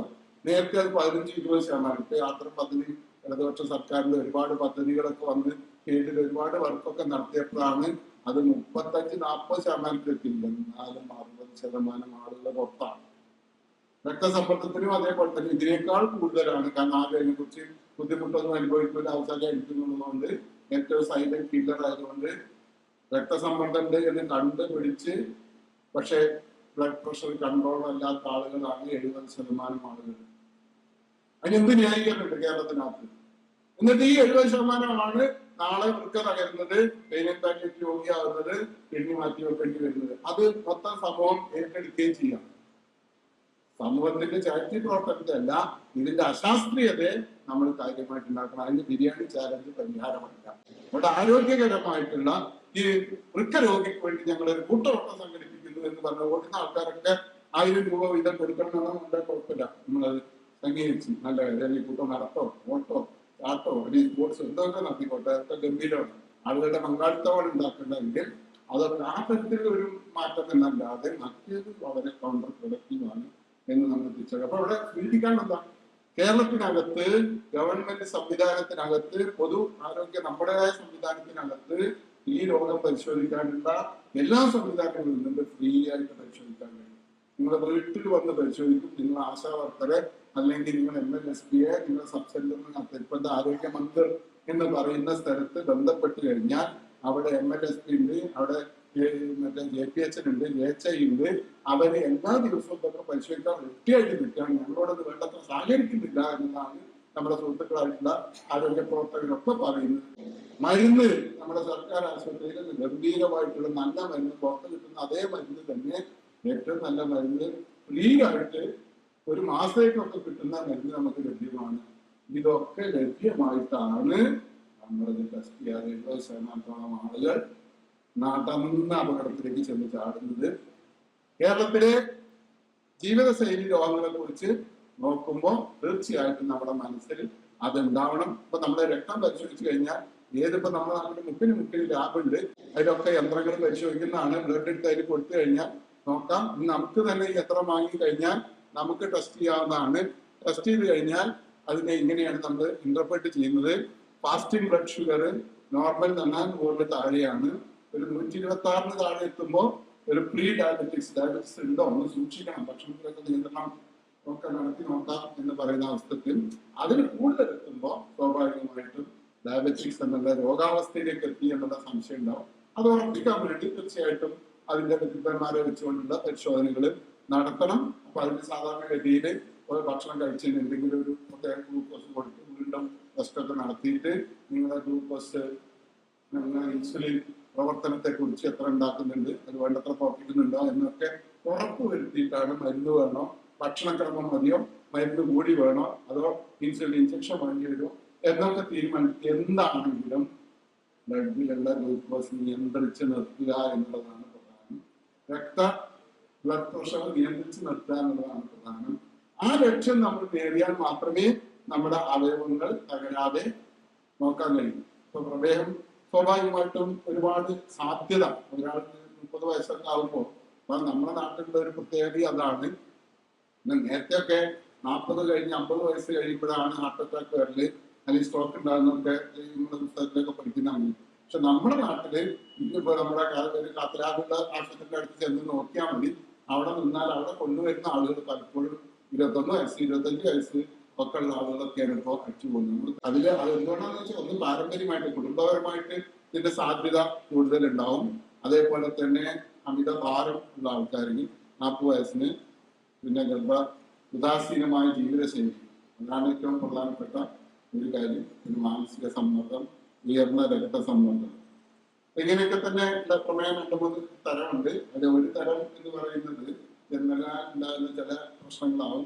അവിടെ ഇൻസുലിൻ തീരെ പ്രൊഡ്യൂസ് ചെയ്യാൻ കഴിയാത്ത നമ്മുടെ പാൻക്രിയാസിന്റെ തകരാറുകൾ ഉണ്ടാവാം. ഉണ്ടാക്കാൻ കഴിയാത്ത സാധനങ്ങളൊക്കെ ഉണ്ടാവാം. അങ്ങനെ ടൈപ്പ് 1 ഡയബറ്റിക്സ് എന്ന് പറയും. അതേപോലെ തന്നെ അത് നമ്മുടെ കൺജക്റ്റായിട്ട് വളരെ നേരത്തെ തന്നെ 10 വയസ്സിലൊക്കെ ചിലപ്പോൾ ഉണ്ടാവും. വളരെ കുട്ടികളൊക്കെ നമുക്ക് കാണാൻ കഴിയും. നേരത്തെ കണ്ടുപിടിച്ച് അതിന്റെ ചികിത്സകൾ വേണ്ടി വരും. അതേപോലെ തന്നെ ടൈപ്പ് 2 ഡയബറ്റിക്സ് ആണ് മറ്റു തരത്തിൽ നമുക്ക് ഉണ്ടാകുന്ന സാധനങ്ങൾ, ഈ പൊണ്ണത്തടി കൊണ്ട് നമ്മുടെ ജീവിതശൈലി കൊണ്ടൊക്കെ കൂടുതൽ ഉണ്ടാകുന്നത്. അതിന് നമുക്ക് നിയന്ത്രിച്ച് നിർത്താൻ വേണ്ടി കഴിയും. ആ നിയന്ത്രിച്ച് നിർത്തുക എന്നുള്ള പണി ഏറ്റവും ചെലവ് പറഞ്ഞ ചെറിയ ഫ്രീ ആയിട്ട് കിട്ടുന്ന മരുന്ന് കൊണ്ട് നടക്കുന്നതാണ്. അത് ഉണ്ടാവണം എന്നുള്ളതാണ് പ്രധാനം ഉണ്ടാകുന്നത്. അപ്പൊ അതിന്റെ ലക്ഷണങ്ങൾ സാധാരണഗതിയിൽ ഒരു 30 വയസ്സൊക്കെ ആകുമ്പോൾ ഇങ്ങനെ നോക്കണം. അമിതമായ ദാഹം, അമിതമായ വിശപ്പ്, കഠിനമായ ക്ഷീണം, ബലഹീനത, ഇടയ്ക്കിടെ മൂത്രം ഒഴിക്കണം. കാരണം രക്തത്തിനകത്ത് ഷുഗറിന്റെ അളവ് കൂടുമ്പോൾ ഇത് കിഡ്നി ഇതിനെങ്ങനെ അരിച്ച് പുറത്തേക്ക് കളയാൻ ശ്രമിക്കുമ്പോൾ ഇടയ്ക്കിടയ്ക്ക് മൂത്രം ഒഴിക്കണം എന്നൊക്കെ തോന്നും. കാഴ്ച, കണ്ണിനൊക്കെ ബാധിക്കുമ്പോൾ കാഴ്ച കുറയും. ശരീരഭാരം, പെട്ടെന്ന് ശരീരത്തിന്റെ ടിഷ്യൂവിനൊക്കെ വേണ്ടത്ര ഭക്ഷണം കിട്ടാതെ ആകുമ്പോൾ മസിൽ വേസ്റ്റിംഗ് വരും. മസിലിന് വേസ്റ്റിംഗ് വരുമ്പോൾ നമുക്ക് ഭാരം കുറയും. അതേപോലെ തന്നെ നമ്മുടെ ഏതെങ്കിലും തരത്തിലുള്ള മുറിവ്, ഇഞ്ചുറി ഉണ്ടായി കഴിഞ്ഞാൽ ആ ഇഞ്ചുറി റിപ്പയർ ചെയ്യണമെങ്കിൽ സെൽ ഡിവിഷനൊക്കെ നടക്കണം. സെൽ ഡിവിഷൻ നടക്കണമെങ്കിൽ അതിനാവശ്യമായിട്ടുള്ള എനർജി കിട്ടണം. എനർജി കിട്ടുന്നില്ലെങ്കിൽ അതേപോലെ തന്നെ ലിവറിനകത്ത് ഒരുപാട് രാസപദാർത്ഥങ്ങൾ നമ്മുടെ പ്രോട്ടീനൊക്കെ സിന്തസൈസ് ചെയ്യണം. അതിനൊക്കെ എനർജി വേണം. എനർജി കിട്ടുന്നില്ലെങ്കിൽ മുറിവുകൾ ഉണങ്ങാനും അതേപോലെ തന്നെ ഒക്കെ പ്രയാസം ഉണ്ടാവും. അതുകൊണ്ട് തന്നെ ഈ വൂണ്ട് ഹീലിങ്ങിന് പ്രമേയം ഉണ്ടെങ്കിൽ ബുദ്ധിമുട്ടായിരിക്കും. അതിന്റെ കോംപ്ലിക്കേഷൻ ആണ് നമുക്കറിയാം, നേരത്തെ പറഞ്ഞ പോലെ തന്നെ അതിന്റെ കണ്ണിലെ പ്രശ്നങ്ങൾ രീതിയിൽ ഉണ്ടാവും, റെറ്റിനോപ്പതി ഉണ്ടാവും, വൃക്ക രോഗങ്ങള്, കാലിലെ ഡയബറ്റിക് ഫുഡ് എന്ന് പറയുന്ന, അതേപോലെ തന്നെ അൾസർ, രക്തചംക്രമണം, ഹൃദ്രോഗം, സ്ട്രോക്ക്, ന്യൂറോപ്പതി, അതേപോലെ തന്നെ ഡിപ്രഷൻ. ഇതിന്റെ കൂടെ തന്നെ ചിലപ്പോൾ പ്രമേഹ രോഗികളെ സംബന്ധിച്ചിടത്തോളം ഉണ്ടാവും. അവിടെ ക്ഷീണം വരും. അതേപോലെ തന്നെ ലൈംഗിക ശേഷി കുറയും. താല്പര്യം ഉണ്ടാവും, പക്ഷെ ചെയ്യാൻ കഴിയാത്ത ഇതിന്റെ കുറവൊക്കെ ഉണ്ടാകുന്ന, പിന്നെ താല്പര്യം കുറഞ്ഞു പോകുന്ന അവസ്ഥ ഉണ്ടാവും. പിന്നെ ഈ പെട്ടെന്ന് പറയുന്ന അവസ്ഥ ഉണ്ടാവും. ബസ്സിലൊക്കെ പോയിക്കൊണ്ടിരിക്കുമ്പോൾ ചില കക്ഷികളായിരിക്കും ഓരും മിണ്ടാതെ ഒറ്റ കിടപ്പൊക്കെ കിടക്കുന്നത്. ഒന്നും പറഞ്ഞിട്ടുണ്ടാവില്ല, കക്ഷിക്ക് നെറ്റിന് കുറച്ച് വിയർപ്പൊക്കെ മാത്രമേ ഉണ്ടാവുള്ളൂ. ഓരോ വർത്താനം ഇതിന്റെ സംഭവിച്ചിട്ടുണ്ട്. ബാക്കിയുള്ളവരൊക്കെ നോക്കുമ്പോൾ അവിടെ വിളിച്ചൊക്കെ നോക്കുന്നുണ്ട്, എന്താ കാര്യം എന്ന് മനസ്സിലാകാത്ത സ്ഥിതി ഉണ്ടാവും. അപ്പൊ ഇത് നമ്മുടെ രക്തത്തിന് പഞ്ചസാരത്തെ അളവ് പെട്ടെന്ന് കുറയുന്ന അവസ്ഥ ഉണ്ടാകുമ്പോൾ ഹൈപ്പോഗ്ലൈസീമിയ, ഹൈപ്പോ തന്നെ കുറവാണ്, ഗ്ലൈസീമിയ കുറയുമ്പോൾ നമ്മുടെ ശരീരത്തിനകത്ത് പല പ്രവർത്തനം, പ്രത്യേകിച്ച് തലച്ചോറിന്റെ പ്രവർത്തനത്തെ ബാധിക്കുമ്പോഴാണ് കക്ഷി പെട്ടെന്ന് ഷട്ട് ഡൗൺ ആക്കുന്നത്. എല്ലാ പ്രവർത്തനമൊക്കെ നിർത്തി നിലനിൽക്ക് ഷട്ട് ഡൗൺ അടിക്കുന്നത്. ഷട്ട് ഡൗൺ അടിക്കുന്ന അവസ്ഥ അപകടകരമാണ്, മരണത്തിലേക്ക് വരെ നയിക്കാം. പെട്ടെന്ന് തന്നെ നമുക്ക് ചെയ്യേണ്ടി വരും. അപ്പൊ സാധാരണ ഗതിയിലുള്ളത്, ഞാൻ ഡയബറ്റിക് രോഗിയാണ് എന്നൊരു മഞ്ഞ പേപ്പറിൽ എഴുതി പോക്കറ്റിലിട്ട് വെക്കുന്നത് നല്ലതാണ്. മഞ്ഞ കാർഡാണ് അതിന്റെ സിഗ്നൽ. നമ്മുടെ വ്യക്തി അവിടെ എമർജൻസിക്ക് വിളിക്കേണ്ട വല്ല നമ്പറുകളോ അല്ലെങ്കിൽ എന്റെ മരുന്നിന്റെ സാധനമോ ഡോക്ടറുടെ നമ്പറോ കയ്യിൽ കൊടുത്തു വെച്ച് കഴിഞ്ഞാൽ കാണുന്ന ആൾക്കാർക്ക് മനസ്സിലാവുക ഡയബറ്റിക് വന്നതാണ്. അപ്പൊ ഏറ്റവും നല്ലത് വായിലൂടെ കൊടുക്കാൻ പറ്റിയ ഗ്ലൂക്കോസ് കൊടുത്താൽ മതി. ഈ വായിലൂടെ കൊടുക്കാൻ കഴിയുമെങ്കിൽ ഇഞ്ചക്ഷൻ വെച്ചുകൊണ്ട് ഗ്ലൂക്കോസ് കൊടുക്കുന്ന തരത്തിലാവുമ്പോൾ പെട്ടെന്ന് തന്നെ അത് പരിഹരിക്കാൻ വേണ്ടി കഴിയും. ഇനി രോഗിക്ക് തന്നെ അറിയാമെങ്കിൽ അത് കയ്യിൽ വെക്കുന്നത് നല്ലതാണ്. ഇത് മുട്ടായിയോ ഇത് പഞ്ചസാരയോ ഇത് ഗ്ലൂക്കോസ് ഒക്കെ കയ്യിൽ വെക്കാം. ഏതെങ്കിലും തരത്തിൽ ഇതിന്റെ ലക്ഷണങ്ങൾ വരുന്നു എന്ന് തോന്നിക്കഴിഞ്ഞാൽ ഉടനെ വൈകിട്ട് കഴിക്കുക എന്നുള്ളതാണ് ഇതിന് രക്ഷപ്പെടാവുന്ന മാർഗം. അപ്പൊ അത്തരമൊരു സെൽഫ് പഠനങ്ങളൊക്കെ പരിശീലനമൊക്കെ ഈ ഡയബറ്റിക്സ് ആയിട്ടുള്ള രോഗികൾക്ക് കിട്ടും. അവരത് പരിഹരിക്കണം. അതേപോലെ തന്നെ വളരെ കൂടി പോകുന്ന ഹൈപ്പർ ഗ്ലൈസീമിയ 400-500 ഒക്കെ വരുമ്പോൾ ക്രൈസിസിന് പോകുന്ന അവസ്ഥ ഉണ്ടാവും. അതും ഇതേപോലെ തന്നെ പ്രയാസം ഉണ്ടാക്കുന്ന അവസ്ഥകളായിരിക്കും. കണ്ണിനെ ബാധിക്കുന്ന, കണ്ണുകൾ പല പല തരത്തില് അതിനെ ബാധിക്കാം. വൃക്കകളെ ബാധിക്കാം, തലച്ചോറിനെ ബാധിക്കും. നേരത്തെ പറഞ്ഞ പോലെ തന്നെ കാലിലേക്കുള്ള രക്തക്കുഴലുകളിലെ അടഞ്ഞു പോവുകയും പെരിഫറൽ ന്യൂറോപ്പതി എന്ന് പറയുന്ന ഞരമ്പിനെ ബാധിക്കാം, കാലിന്റെ രക്തക്കുഴലുകളെ ബാധിക്കാം. അതുകൊണ്ട് ആ കാലിന്റെ കയ്പ് തോന്നുന്ന വേദന ഇല്ലാത്ത അവസ്ഥയൊക്കെ ഉണ്ടാവും. പിന്നെ അവിടെയൊക്കെയുള്ള മറ്റു പ്രവർത്തനങ്ങളൊക്കെ ഉണ്ടാവും. മുറിച്ച് കളയേണ്ട അവസ്ഥ ഉണ്ടാവും. അപ്പൊ ഇതൊരു പകരുന്ന രോഗമല്ല. വീട്ടിലൊരാൾക്ക് വേറൊരാൾക്ക് പകരും എന്നൊന്നും ജയിക്കേണ്ട കാര്യമില്ല. പക്ഷെ ഇതൊരു പകർച്ചവ്യാധി പോലെ നമ്മുടെ നാട്ടിൽ കൂടി വരുന്നുണ്ടെന്നുള്ള കാര്യം. ജീവിതശൈലി പകരുന്നതുകൊണ്ട് നമ്മുടെ നാട്ടിൽ നോമ്പുകാലാവുമ്പത്തിൽ എന്തൊക്കെയോ കലക്കി വെള്ളം കുടിക്കുന്നില്ല. എന്താ കലക്കുന്നത് ഓർക്കേണ്ട അറിയില്ല. റോഡ് സൈഡിൽ പലതരത്തിലുള്ള സാധനങ്ങൾ വെച്ചുകൊണ്ടുണ്ട്. എന്താ പോലെ ഓരോ സീസണിലും എന്തൊക്കെയോ വരുന്നു, നമ്മൾ കഴിക്കുന്നു എന്നുള്ള രീതിയിലാണ് നമ്മുടെ ശീലങ്ങളൊക്കെ വന്നുകൊണ്ടിരിക്കുന്നത്. ലോകത്തുള്ള എല്ലാ ഭക്ഷണവും നമ്മുടെ നാട്ടിൽ എത്തുന്നുണ്ട് അല്ലെ. നമ്മൾ ഭയങ്കര പാരമ്പര്യത്തിന്റെ ആൾക്കാരാണ്, വിട്ടുമാറാത്ത സാധനമാണ്. പല സ്ഥലത്തും ആളെ കേട്ടില്ല, പലതും ചെയ്യാൻ സമ്മതിക്കില്ല എന്നൊക്കെ പറയുന്നത് ഭയങ്കര പാരമ്പര്യ രക്ഷകളാണെന്നൊക്കെ നമ്മൾ ഒരുപാട് പറയും. എന്നാൽ ലോകത്ത് എന്തൊക്കെ തരത്തിലുള്ള സാധനങ്ങളുണ്ടോ അതൊക്കെ നമ്മൾ സ്വീകരിക്കാനും വളരെ ഓപ്പണാണ് അല്ലേ. അതുപോലെ ഈ മാളുകൾ, ചന്ത അല്ലേ, വലിയ സൂപ്പർ പുതിയ ചന്തകൾ വന്നിട്ടല്ലോ. പണ്ടത്തെ ചന്തക്ക് AC വെച്ച് കഴിഞ്ഞാൽ അത് സൂപ്പർ മാർക്കറ്റ് വലിയ മാളായി മാറുന്നതാണ്. ആ മാളിന്റെ അകത്ത് ഒരു ഫ്ലോർ മുഴുവൻ ഭക്ഷണമാണ്. ലോകത്തുള്ള പല ജാതി ഭക്ഷണങ്ങൾ, ലോകത്തുള്ള എല്ലാ ഭക്ഷണവും നമ്മൾ നിരീക്ഷിച്ചുകൊണ്ടിരിക്കുകയാണ്. അത് ഇപ്പൊ അവിടെ പോയി കഴിക്കണ്ട, ഒരു ഫോണെടുത്ത് വിളിച്ചാൽ വീട്ടിലെത്തിച്ച് തരാൻ ഒരുപാട് ആളുകളുണ്ട് എന്നുള്ളത്. ഇതിന്റെ ഓർഡർ കൊടുത്തു കഴിഞ്ഞാൽ എത്ര അളവെന്നൊന്നും നമുക്ക് മനസ്സിലാവില്ല. ഒരു കണക്കിന് മൊത്തം കണക്കിനാണ് കൊടുക്കുകയാണ്. പിന്നെ വന്നതൊക്കെ കഴിക്കാനേ പറ്റുന്നതുകൊണ്ട് കഴിച്ചു തീർക്കുന്ന അവസ്ഥ കൂടിയാണ് പലപ്പോഴും ഉണ്ടാവുക. ഇതിനകത്ത് ഇത് ഈ അഡിക്ഷൻ നിർത്താൻ വേണ്ടി എന്തൊക്കെയാ ചേർത്തതും നമുക്ക് അറിഞ്ഞുവിടാം. എന്തായാലും അതൊക്കെ നമ്മുടെ പ്രധാനമായിട്ടുള്ള കാര്യങ്ങളാണ്. പിന്നെ മരുന്നുകളും ഇതേപോലെ തന്നെ ഗുളിക വായിലൂടെ കഴിക്കുന്നുണ്ട്. അപ്പൊ എവിടെയും ഭക്ഷണമാണ് പ്രധാനപ്പെട്ട ഒരു കാര്യം. വ്യായാമം, ജീവിതശൈലി, ഇതിന്റെയൊക്കെ കൂടെ നമ്മൾ മദ്യപാനവും മയക്കുമരുന്നൊക്കെ ഉണ്ടെങ്കിൽ അതൊക്കെ ഇതിന് കുഴപ്പമുണ്ടാകും. ഇതൊക്കെ തമ്മിൽ ചേർന്ന് പോകുന്ന സാധനങ്ങളാണ്. ഭക്ഷണം കണ്ടു കഴിഞ്ഞാൽ നമ്മുടെ കൺട്രോൾ പോകുന്നുണ്ടോ ഉറപ്പാണ്, നിർത്തില്ല. പക്ഷേ ഈ ഭക്ഷണ സംസ്കാരത്തിന് ഒരു മാറ്റം ഉണ്ടാവേണ്ടതാണ് വാസ്തവത്തിൽ. കാരണം ഇതിനകത്തൊക്കെ നമ്മുടെ ഈ ഭക്ഷണത്തിനകത്ത് നമ്മളെ ഭക്ഷണ പ്ലേറ്റ് എങ്ങനെയായിരിക്കണം എന്നുള്ളതാണ് ഏറ്റവും പ്രധാനപ്പെട്ട കാര്യം. അപ്പൊ ഒരു പ്ലേറ്റ് എടുത്തു കഴിഞ്ഞാൽ ഭക്ഷണത്തിൽ നമ്മൾ എത്ര കഴിക്കുന്നുണ്ടെങ്കിലും പകുതി ഭാഗം പച്ചക്കറികളായി, ബാക്കിയുള്ള പകുതിക്കകത്ത് ഒരു ഭാഗത്ത് മാത്രമേ നമുക്ക് ഇറച്ചി, മീന് ഒക്കെ. നമ്മൾ നല്ല മീൻ കഴിക്കുന്നതാണ്, മീൻ നല്ലതാണ്, നമ്മുടെ മത്തിയൊക്കെ വളരെ ഗംഭീര സംഭവമാണ്. അത് അധികം എണ്ണയൊന്നും ഇട്ട് പൊരിക്കാതെ നന്നായിട്ട് മറ്റേ നെറ്റിക്കൊക്കെ ചെയ്യാൻ വേണ്ടി ബെസ്റ്റാണ്. അതുകൊണ്ട് ആ സാധനങ്ങളൊക്കെ ചേർത്ത് മുട്ടയാണെങ്കിലും ഇറച്ചിയാണെങ്കിലും മീനാണെങ്കിലും ഒരു പകുതിയിൽ കഴിക്കാം. ബാക്കിയുള്ള ഒരു പകുതിയിൽ നമുക്ക് ഫ്രൂട്ട്സും ഒക്കെ കൂടി കഴിക്കുകയാണെങ്കിൽ, പാൽവിട്ടങ്ങളൊക്കെ കഴിക്കുകയാണെങ്കിൽ അതാണ് ബെസ്റ്റ് ഡയറ്റ്. പക്ഷെ നമ്മള് അതിന് പകരം ചോറാണ് ഏറ്റവും കൂടുതൽ ഉണ്ടാവുക. അതിനകത്ത് പ്രോട്ടീന്റെയും കാർബോഹൈഡ്രേറ്റിന്റെയും ഒക്കെ തന്നെ എത്രമാത്രം വേണം എന്നുള്ളത് നമ്മൾ തീരുമാനിച്ചുകൊണ്ട് വേണം. അതിനകത്ത് ഇപ്പൊ ഏറ്റവും പ്രധാനപ്പെട്ട നമുക്ക് പ്രോട്ടീനും കൊഴുപ്പും തുടങ്ങിയ ഭക്ഷണം ആവശ്യമുണ്ട്. പക്ഷെ ഇതിനൊക്കെ ഇതിന്റെ കമ്പോസിഷനാണ് പ്രശ്നം. അപ്പൊ അതിനകത്തുള്ള ഈ ഒരു ഫുഡ് പ്ലേറ്റിന്റെ കണക്ക് നമ്മൾ വന്നു. നമ്മൾ ഉപയോഗിക്കുന്ന പല വസ്തുക്കൾ, ഇപ്പൊ എണ്ണ എന്ന് പറയുമ്പോൾ എണ്ണ പലതരത്തിലുള്ള എണ്ണകളുണ്ട്. എണ്ണകൾ എടുത്ത് പരിശോധിച്ച് നോക്കിയാൽ അതിനകത്ത് ഉള്ളത് അതിന്റെ കെമിക്കൽ സ്ട്രക്ചർ അനുസരിച്ചുകൊണ്ടാണ് നമുക്ക് ഉണ്ടാകുന്നത്. അത് വളരെ പൂരിതമായിട്ടാണോ അപൂരിതമായിട്ടാണോ എന്നുള്ളതിനനുസരിച്ച് കൊണ്ട് എണ്ണയുടെ പല വ്യത്യാസങ്ങളുണ്ട്. നമ്മൾ ഉപയോഗിക്കുന്ന എണ്ണ അതിന്റെ അളവും പ്രധാനമാണ്, അതിന്റെ ടൈപ്പും പ്രധാനമാണ്. കാരണം പല വെളിച്ചെണ്ണ ഉൾപ്പെടെ നമ്മൾ ഉപയോഗിക്കുന്ന പല എണ്ണകളും പോളി അൺസാച്ചുറേറ്റഡ് എന്ന് പറയുന്ന ഗ്രൂപ്പിലേക്കാണ് വരുന്നത്. അത് വളരെ കുറച്ചും കൂടി കൂടുതൽ അപകടം പിടിച്ച സാധനങ്ങളാണ്. അപ്പൊ അതും നമ്മുടെ ചർച്ചയിൽ ഉണ്ടാവണം. എണ്ണ മൊത്തത്തിൽ കുറക്കണം. ഇതേപോലെ തന്നെ ഇതിന്റെ ഈ സാച്ചുറേറ്റഡ് ഓയിലാണോ പോളി അൺസാച്ചുറേറ്റഡ് ആണോ എന്നുള്ളത് കൂടി പരിശോധിക്കേണ്ടതുണ്ട്. പിന്നെ ഭക്ഷണത്തിലെ ഒരു പ്രധാനപ്പെട്ട ഘടകമാണ് ഫൈബർ എന്ന് പറയുന്നത്. പണ്ടുമുതലേ ഭക്ഷണം കഴിക്കുമ്പോൾ അതിനകത്ത് ഈ ദഹിക്കാതെ നമ്മുടെ ശരീരത്തിൽ ഉണ്ടാകുന്ന കുറച്ച് ഭാഗങ്ങളാണ് ഫൈബർ എന്ന് പറയുന്നത്.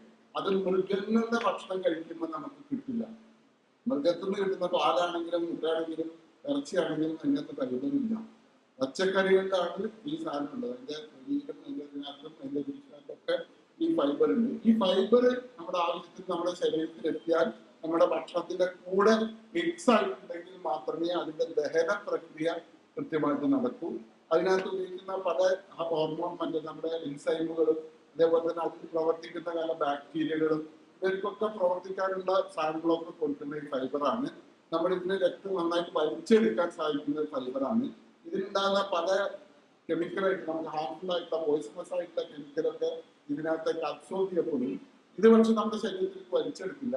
അതായത് ശരീരത്തിന്റെ ഈ മലത്തിന് നമ്മുടെ ഭക്ഷണം കഴിച്ച് ബാക്കിയുള്ള ഒരു സൈസും സാധനങ്ങളൊക്കെ കൊടുക്കുന്നതുകൊണ്ട് അതിന്റെ ആ ഇതുണ്ടാകുമ്പോഴാണ് നമ്മുടെ മലത്തിന് നമ്മുടെ കുടലിലൂടെ നമ്മുടെ ഭക്ഷണം ശരിക്കും ചലിക്കണമെങ്കിൽ അതിന് കുറച്ച് സൈസൊക്കെ വേണം.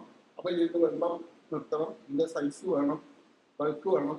ഇതൊക്കെ നടക്കണമെങ്കിൽ ഈ ദഹന പ്രക്രിയ അത് വലിച്ചെടുക്കുന്നത് അത് നടക്കുന്ന ഒരുപാട് കോംപ്ലിക്കേഷൻ. കാരണം ഭക്ഷണം കഴിച്ച് പുറത്തു പോകുന്നത് വരെ 10-12 മണിക്കൂർ ഉണ്ടാവും ഏറ്റവും ചുരുങ്ങിയത്.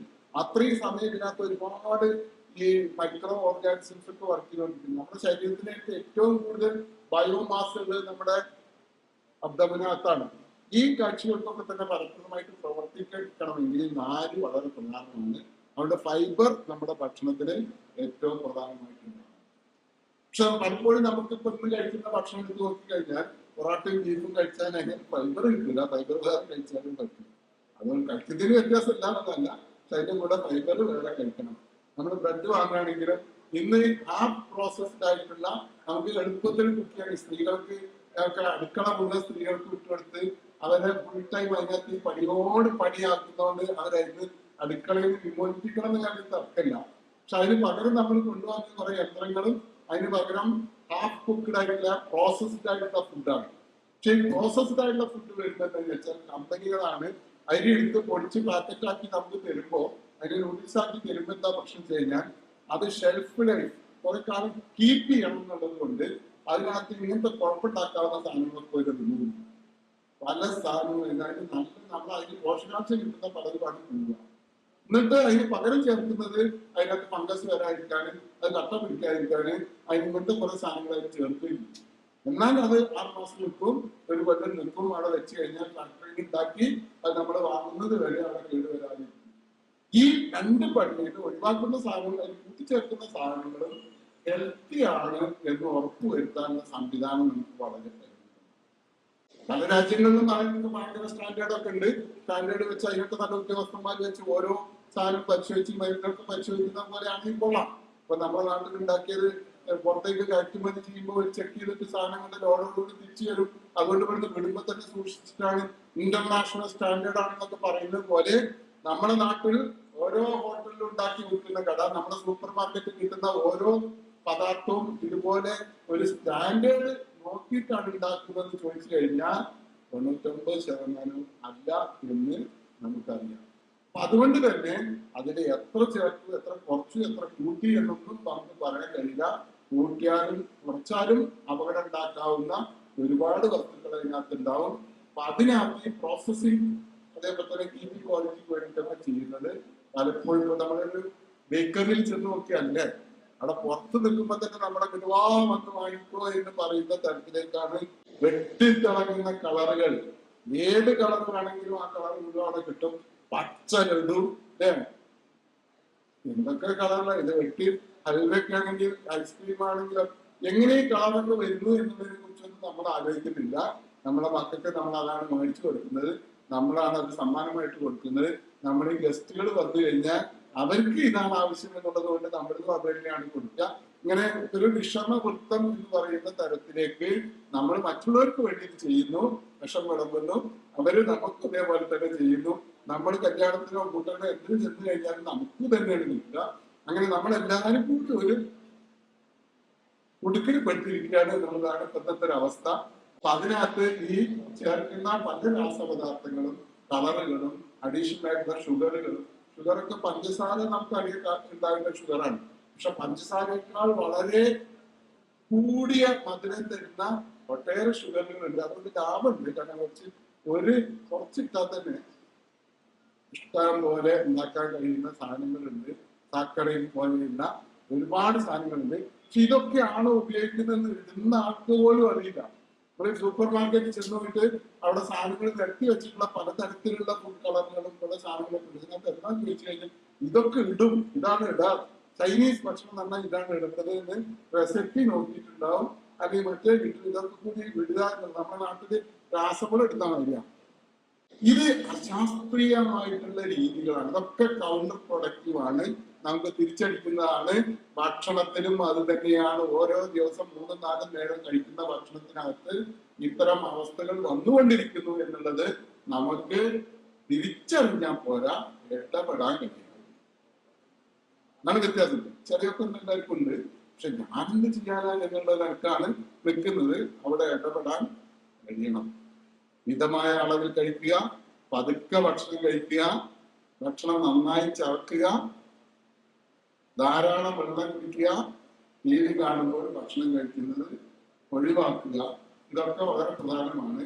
അതേപോലെ തന്നെ നമ്മുടെ ഈ കടകളിലൊക്കെ പോയിട്ട് നമ്മൾ പരസ്യങ്ങൾ വാങ്ങുമ്പോൾ നേരത്തെ ഉണ്ടായിരുന്ന ക്വാണ്ടിറ്റി അല്ല ഇപ്പൊ കിട്ടുന്നത്. നേരത്തെ നമുക്ക് സോഡ ഉണ്ടായിരുന്നു. സോഡ നമുക്ക് കൊക്കക്കോള ആയപ്പോ ആദ്യത്തെ കൊക്കക്കോളയുടെ സൈസും ഇപ്പത്തെ സൂപ്പർ സൈസിലുള്ള സാധനങ്ങളാണ് അല്ലേ. നമ്മുടെ സിനിമയ്ക്ക് കാണാൻ പോയാൽ ഓരോ ബക്കറ്റായിട്ട് വരുന്നത് കാണാം, പൊരിയൊക്കെ ഉണ്ടാക്കിക്കൊണ്ടിരുന്നത്. ഓരോ സാധനം എങ്ങനെ ഇങ്ങനെ സൂപ്പർ സൈസ് വരുന്നത് എന്നുള്ളത് നമ്മുടെ ആർഭാടത്തിന്, നമ്മുടെ ഇൻഫീരിയോറിറ്റി കോംപ്ലക്സ് ആണ്. പണ്ട് നമുക്ക് ദരിദ്രമായിരുന്നു, ഭക്ഷണം കഴിക്കാൻ വക ഉണ്ടായിരുന്നില്ല. ഒരു തലമുറ മുമ്പ് നമുക്ക് വളരെ കഷ്ടമായിരുന്നു എന്നതൊക്കെ നമുക്കറിയാം. നമ്മുടെ നാട്ടില് ജാതി വ്യവസ്ഥ ഉണ്ടായിരുന്നു, പട്ടിണി ഉണ്ടായിരുന്നു, അടിമത്തം ഉണ്ടായിരുന്നു, ഇവിടെ അടിമട വിറ്റിരുന്നു. നമ്മുടെ നാട്ടിൽ ഏറ്റവും കുഴപ്പം പിടിച്ച, വിഷമം പിടിച്ച ഒരു കാലഘട്ടം ഉണ്ടായിരുന്നു. തർക്കമില്ല. നമ്മുടെ നവോത്ഥാന പ്രസ്ഥാനവും നമ്മുടെ ഇടതുപക്ഷ പുരോഗമന പ്രസ്ഥാനങ്ങളും സമരങ്ങളും അവകാശ പോരാട്ടങ്ങളിലൂടെ നമ്മൾ കേരളം മറികടന്നിട്ടുണ്ട്. പക്ഷെ അന്നത്തെ സൈക്കോളജിക്കൽ ആയിട്ടുള്ള അവസ്ഥ നമ്മൾ മറികടന്നിട്ടില്ല. അന്നത്തെ ഇൻഫീരിയോറിറ്റി കോംപ്ലക്സ് ഇന്നും നമ്മുടെ അടുത്തുണ്ട്. അത് നമ്മളെ ഇന്നും വേട്ടയാടുന്നുണ്ട്. അതുകൊണ്ട് അമിതമായിട്ട് മറ്റുള്ള ആളുകളെ കാണിക്കാൻ വേണ്ടി ഇത്തരം ഒരുപാട് കാര്യങ്ങളിൽ നമ്മുടെ ഷോയിസമാണ് കാണിക്കുന്നത്. മറ്റുള്ളവരെ കാണിക്കാൻ വേണ്ടി കുടിച്ചിത്തരം എന്നൊക്കെ പറയുന്ന പോലെയുള്ള അവസ്ഥ കാണിക്കുന്നത്. അനാർഭാടമായിട്ട് ഭക്ഷണം കഴിക്കുന്ന, വേസ്റ്റ് ആക്കുന്ന, കള്ള് കുടിക്കാൻ പോലും നമുക്ക് അറിഞ്ഞൂടാ എന്നുള്ളതാണ് സത്യം അല്ലേ. ഡോക്ടറുടെ പറഞ്ഞു 5 ലക്ഷത്തോളം ആളുകളാണ് എല്ലാ സമയത്തും കേരളത്തിൽ കണ്ടുപിടിച്ചുകൊണ്ടിരിക്കുന്നത്. 20,000 കോടി രൂപയുടെ കള്ളാണ് നമ്മൾ കൊണ്ടിരിക്കുന്നത്. എന്നിട്ട് അസുഖം ഉണ്ടെന്നും ജീവിതശൈലി രോഗം ഉണ്ടെന്ന് പറഞ്ഞിട്ട് കാര്യമുണ്ടോ? 50,000 കോടി രൂപയോളമാണ് ജീവിതശൈലി രോഗങ്ങൾ കൊണ്ട് നമ്മുടെ കേരള ജനത സർക്കാരും പ്രൈവറ്റുമായിട്ട് ചെലവാക്കുന്നത്. നമ്മുടെ കിഫ്ബി ഫണ്ട് എനിക്കറിയാം, നാട്ടിലെ കണ്ണഞ്ചിക്കുന്ന വികസനം ഉണ്ടായിട്ടുണ്ട്. ഒരു തത്വ കാര്യത്തിലില്ല.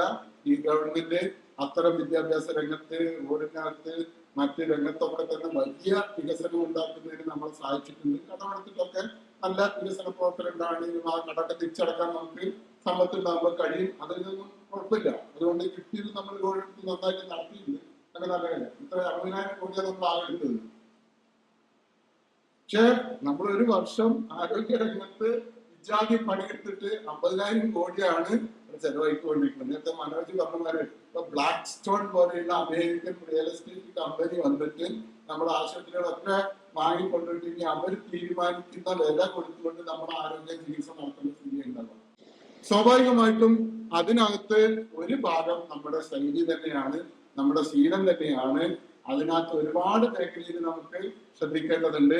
എന്ത് ഭക്ഷണമാണ് തിരഞ്ഞെടുക്കേണ്ടത് എന്നുള്ളത്, അതിൽ എന്ത് റോ മെറ്റീരിയൽസ് ആണ് നമ്മൾ മേടിക്കുന്നത് എന്നുള്ളത്, അത് നമ്മുടെ നാട്ടിൽ കൃഷി ചെയ്യുന്നതാണോ അല്ലേ എന്നുള്ളത്, അത് മറ്റു സ്ഥലത്ത് കൊമേഴ്സ്യലായിട്ട് മാത്രം ഉണ്ടാക്കുന്നതാണോ എന്നുള്ളതിന്റെ പ്രശ്നം നമ്മുടെ മുമ്പിലുണ്ട്. പല സ്ഥലത്തും അത് ഉണ്ടാക്കുന്ന സ്ഥലത്തൊക്കെ തന്നെ അത് വളരെയധികം പെസ്റ്റിസൈഡ്സുകളും മറ്റൊക്കെ ഉപയോഗിച്ചുകൊണ്ടാണ് ഉണ്ടാക്കുന്നത് എന്നൊക്കെ ഒട്ടേറെ പഠനങ്ങൾ കാണിക്കുന്നുണ്ട്. അതിന്റെ പുറത്താണ് പാചകം ചെയ്യുന്ന രീതി എങ്ങനെയാണ് എന്നുള്ളതും, എങ്ങനെയാണ് അതിന്റെയൊക്കെ ശാസ്ത്രം വാസ്തവത്തിൽ നമ്മൾ പഠിപ്പിക്കേണ്ടതുണ്ട്. എങ്ങനെയാണ് ഇലക്കറികൾ പാകം ചെയ്യേണ്ടത്, എങ്ങനെയാണ് ഇറച്ചി പാകം ചെയ്യേണ്ടത്, എങ്ങനെ ഭക്ഷണം പാകം ചെയ്യേണ്ടത്, എന്താണ് ഇതിന്റെ ശാസ്ത്രം, എങ്ങനെ എത്ര വെള്ളമാണ് വെക്കേണ്ടത്, എങ്ങനെയാണ് ഇത് പോഷകാംശം നിലനിർത്തുക, എങ്ങനെയാണ് നഷ്ടപ്പെടുക എന്നുള്ളതൊക്കെ ഇവിടെ പ്രധാനപ്പെട്ട പ്രശ്നമാണ്. അതിനകത്ത് എണ്ണയിലിട്ടാൽ നിർത്താൻ എണ്ണയും ഉപ്പും പുളിയും നമുക്ക് ടേസ്റ്റ് ഉണ്ടാക്കുന്ന സാധനങ്ങൾ എരിവ്, എണ്ണ, ഉപ്പ്, പുളി, ഇത് ആവശ്യത്തിന് കൊടുത്തു കഴിഞ്ഞാൽ ബാക്കി ഒന്നും അറിയില്ല എന്നുള്ളതാണ് നമ്മൾ ഉണ്ടാക്കുന്ന ഒരു. അത് നമ്മൾ കുട്ടികളെ നേരത്തെ തന്നെ പഠിപ്പിച്ചു കഴിഞ്ഞാൽ കുറെ കുട്ടികളെ കഴിഞ്ഞ് രക്ഷപ്പെട്ടൊക്കെ പോകും. പക്ഷെ ഇവിടെ പിടിച്ചു നിർത്തി അത് പഠിപ്പിക്കും. അത് പഠിപ്പിച്ചു കഴിഞ്ഞാൽ കേരളത്തിനകത്ത് ആയി എന്നുള്ളതാണ്. പക്ഷെ അത് വാസ്തവത്തിൽ അപകടകരമായിട്ടുള്ള ഒന്നാണ് എന്നുകൂടി നമ്മൾ തിരിച്ചറിയേണ്ടതുണ്ട്. ക്യാൻസർ വളരെ പ്രധാനപ്പെട്ട ഒരു വിഷയമാണ്. അതും ജീവിതശൈലിയുമായിട്ട് വളരെ പ്രധാനപ്പെട്ട ബന്ധം നമ്മുടെ മുമ്പിലുണ്ട്. നമുക്കറിയാം വായുടെ ക്യാൻസർ ഏറ്റവും കൂടുതൽ ഉണ്ടായിരുന്നു. ഇപ്പൊ സിഗരറ്റ് വലി കുറഞ്ഞു വരുന്നുണ്ട്.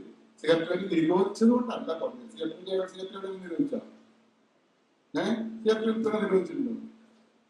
അവൈലബിലിറ്റി കുറഞ്ഞില്ല, അവരുടെ ഡിമാൻഡാണ് കുറഞ്ഞത്. ഡിമാൻഡ് കുറഞ്ഞത് സിഗരറ്റ് മനസ്സിലായിട്ട് അങ്ങനെ ഇല്ല എന്നുള്ളത് നമുക്കറിയാം. അപ്പൊ വസ്തുക്കൾ ഉണ്ടായതുകൊണ്ട് മാത്രം നമ്മൾ എടുത്ത് ഉപയോഗിക്കില്ല. ഡിമാൻഡാണ് പ്രശ്നം, സപ്ലൈ മാത്രമല്ല. ഇതുകൂടി നമ്മൾ തിരിച്ചറിയണം. അത് ഏത് വസ്തുവിനെ സംബന്ധിച്ചിടത്തോളം MDMA ആണെങ്കിലും കനാബിസ് കഞ്ചാവ് ആണെങ്കിലും ഒക്കെ, അല്ലെങ്കിൽ കള്ളാണെങ്കിലും ഇഷ്ടംപോലെ അവിടെ ഇരുന്നുകൊണ്ട് നമ്മൾ വിൽക്കണമെന്നില്ല, ഇവിടെ നിർബന്ധമില്ല. സൂപ്പർ മാർക്കറ്റ് കഴിഞ്ഞാൽ ഒരുപാട് സാധനമുണ്ട്. ഇതൊക്കെ കറങ്ങി നടന്നിട്ട് ഒന്നും വാങ്ങാതെ തിരിച്ചിറങ്ങാൻ നമുക്ക് കഴിയും. ആ കഴിവാണ് പ്രധാനം. പക്ഷെ ഇവിടെ ഏറ്റവും പ്രധാനം ഇതൊക്കെ നേരത്തെ കണ്ടുപിടിക്കാൻ കഴിയും. നേരത്തെ കണ്ടുപിടിക്കാൻ വേണ്ടി നമ്മൾ എത്രമാത്രം ശ്രമം നടത്തുന്നുണ്ട്. ഏർലി ഡിറ്റക്ഷൻ ഇവിടെ പ്രധാനമാണ്. അപ്പൊ അതിനകത്ത് നമുക്കറിയാം, നേരത്തെ കണ്ടുപിടിച്ചു കഴിഞ്ഞാൽ പല സ്ട്രെസ് ഹോർമോണുകളൊക്കെ തന്നെ ഇതിൽ പ്രധാനപ്പെട്ട കാരണമായിട്ട് വരും. ഒരുപാട് സ്ട്രെസ്സുകൾ നമുക്ക് ഉണ്ടാകുന്നുണ്ട്. നമുക്ക് മാനസിക രോഗവും ഇതേപോലെ തന്നെ നമ്മുടെ മുമ്പിലുള്ള വലിയ പ്രശ്നമാണ്. ഞാൻ വിശദമായിട്ട് പോകുന്നില്ല, നമ്മൾ ചർച്ച ചെയ്യേണ്ട വിഷയം തന്നെയാണ്. ഇപ്പോൾ അവിടെ പറഞ്ഞ എല്ലാവർക്കുമായിട്ട് മാനസിക രോഗം ബന്ധമുണ്ട്. ഇതൊക്കെ അങ്ങോട്ടും ബന്ധമുണ്ട്. ഭക്ഷണം കൂടുതൽ കഴിക്കുന്നത് ഡിപ്രഷന്റെ ലക്ഷണമാണ്, ഡിപ്രഷന്റെ ഫലവുമായിരിക്കും. നിങ്ങൾക്ക് ഡിപ്രഷൻ ഉള്ള ചിലപ്പോൾ ഭക്ഷണം കഴിച്ചുകൊണ്ടിരിക്കും. നിങ്ങൾക്ക് ഭക്ഷണം കഴിക്കുന്നത് എന്റെ ലക്ഷണമാവാം, കാരണമാവാം. പിന്നെ ഇതുപോലെ തന്നെയാണ് ഭക്ഷണം കഴിക്കാതിരിക്കുന്ന പുതിയ തലമുറയിലെ കുട്ടികളൊക്കെ ഛർദ്ദിച്ചിട്ടൊക്കെ പോകുന്ന തരത്തിൽ എക്സ്ട്രീം ആയിട്ടുണ്ടാകുന്ന അവസ്ഥകളൊക്കെ ഉണ്ടാവും. അതേപോലെ തന്നെ വെള്ളത്തടി അല്ലെ, ഇപ്പൊ ബർഗറൊക്കെ കഴിഞ്ഞ ഒരു തട്ടും 3 തട്ടും അല്ല, വലിയ ബർഗർ എപ്പോഴും അല്ലെ മാനസിക രോഗത്തിന്റെ ലക്ഷണമായിട്ട് സൂയിസൈഡിന്റെ കാര്യങ്ങളുണ്ട്. സൂയിസൈഡ് മാത്രമല്ല, ആക്രമണം അല്ലെ നമ്മുടെ നാട്ടില് വളരെ വളരെ കൂടി വന്നിട്ടുണ്ട്. മാനസികാവസ്ഥ മാറുന്നുണ്ട്. അതിന്റെ വയലൻസ് അതിന്റെ ഒരു ലക്ഷണമാണ്, അതൊരു രോഗമല്ല, ലക്ഷണമാണ് എന്നുകൂടി നമ്മൾ മനസ്സിലാക്കണം. അത് നമ്മൾ മഹല്ല് കൂടിയിട്ട് അവരെ ബഹിഷ്കരിച്ചുകൊണ്ടോ ആ കുടുംബത്തെ ബഹിഷ്കരിച്ചുകൊണ്ടോ അവരെ സാമൂഹ്യ ബഹിഷ്കരണം പ്രഖ്യാപിച്ചതുകൊണ്ടോ ഒന്നും പരിഹരിക്കാവുന്നതല്ല. അത് രോഗാവസ്ഥയാണ്, സാമൂഹ്യമായിട്ടുള്ള വേരുകളുള്ള രോഗാവസ്ഥയാണെന്ന് തിരിച്ചറിയണം. അവരെ സംരക്ഷിക്കുകയും ചേർത്ത് പിടിക്കുകയും അവരെ ആ തരത്തിലേക്ക് മാറ്റം വരുത്താൻ ആവശ്യമായിട്ടുള്ള സഹായം ചെയ്യുക എന്നുള്ളത് മാത്രമേ ഇതിന് പരിഹാരം ഉണ്ടാവുള്ളൂ. അപ്പൊ ഞാൻ സൂചിപ്പിക്കുന്നത്, നമ്മുടെ ക്ലാസ് എടുക്കുമ്പോൾ അവർക്ക് മനസ്സിൽ തട്ടുന്ന നിങ്ങളെ അനുഭവങ്ങളുടെ അടിസ്ഥാനത്തിൽ തന്നെ അവരെ ലീഡ് ചെയ്യേണ്ട 2-3 കാര്യങ്ങൾ. ഒന്ന്, രക്തസമ്മർദ്ദം കുറക്കാൻ ആവശ്യമായിട്ടുള്ള കാര്യങ്ങൾ. ഉപ്പ് കുറയ്ക്കുന്ന ഡാഷ് ഡയറ്റ് എന്ന് പറയുന്ന തരത്തിലേക്കുള്ള സാധനങ്ങൾ, ഏർലി ചെക്കപ്പ് ചെയ്യാനുള്ള സംവിധാനങ്ങൾ ഉപയോഗിക്കുക.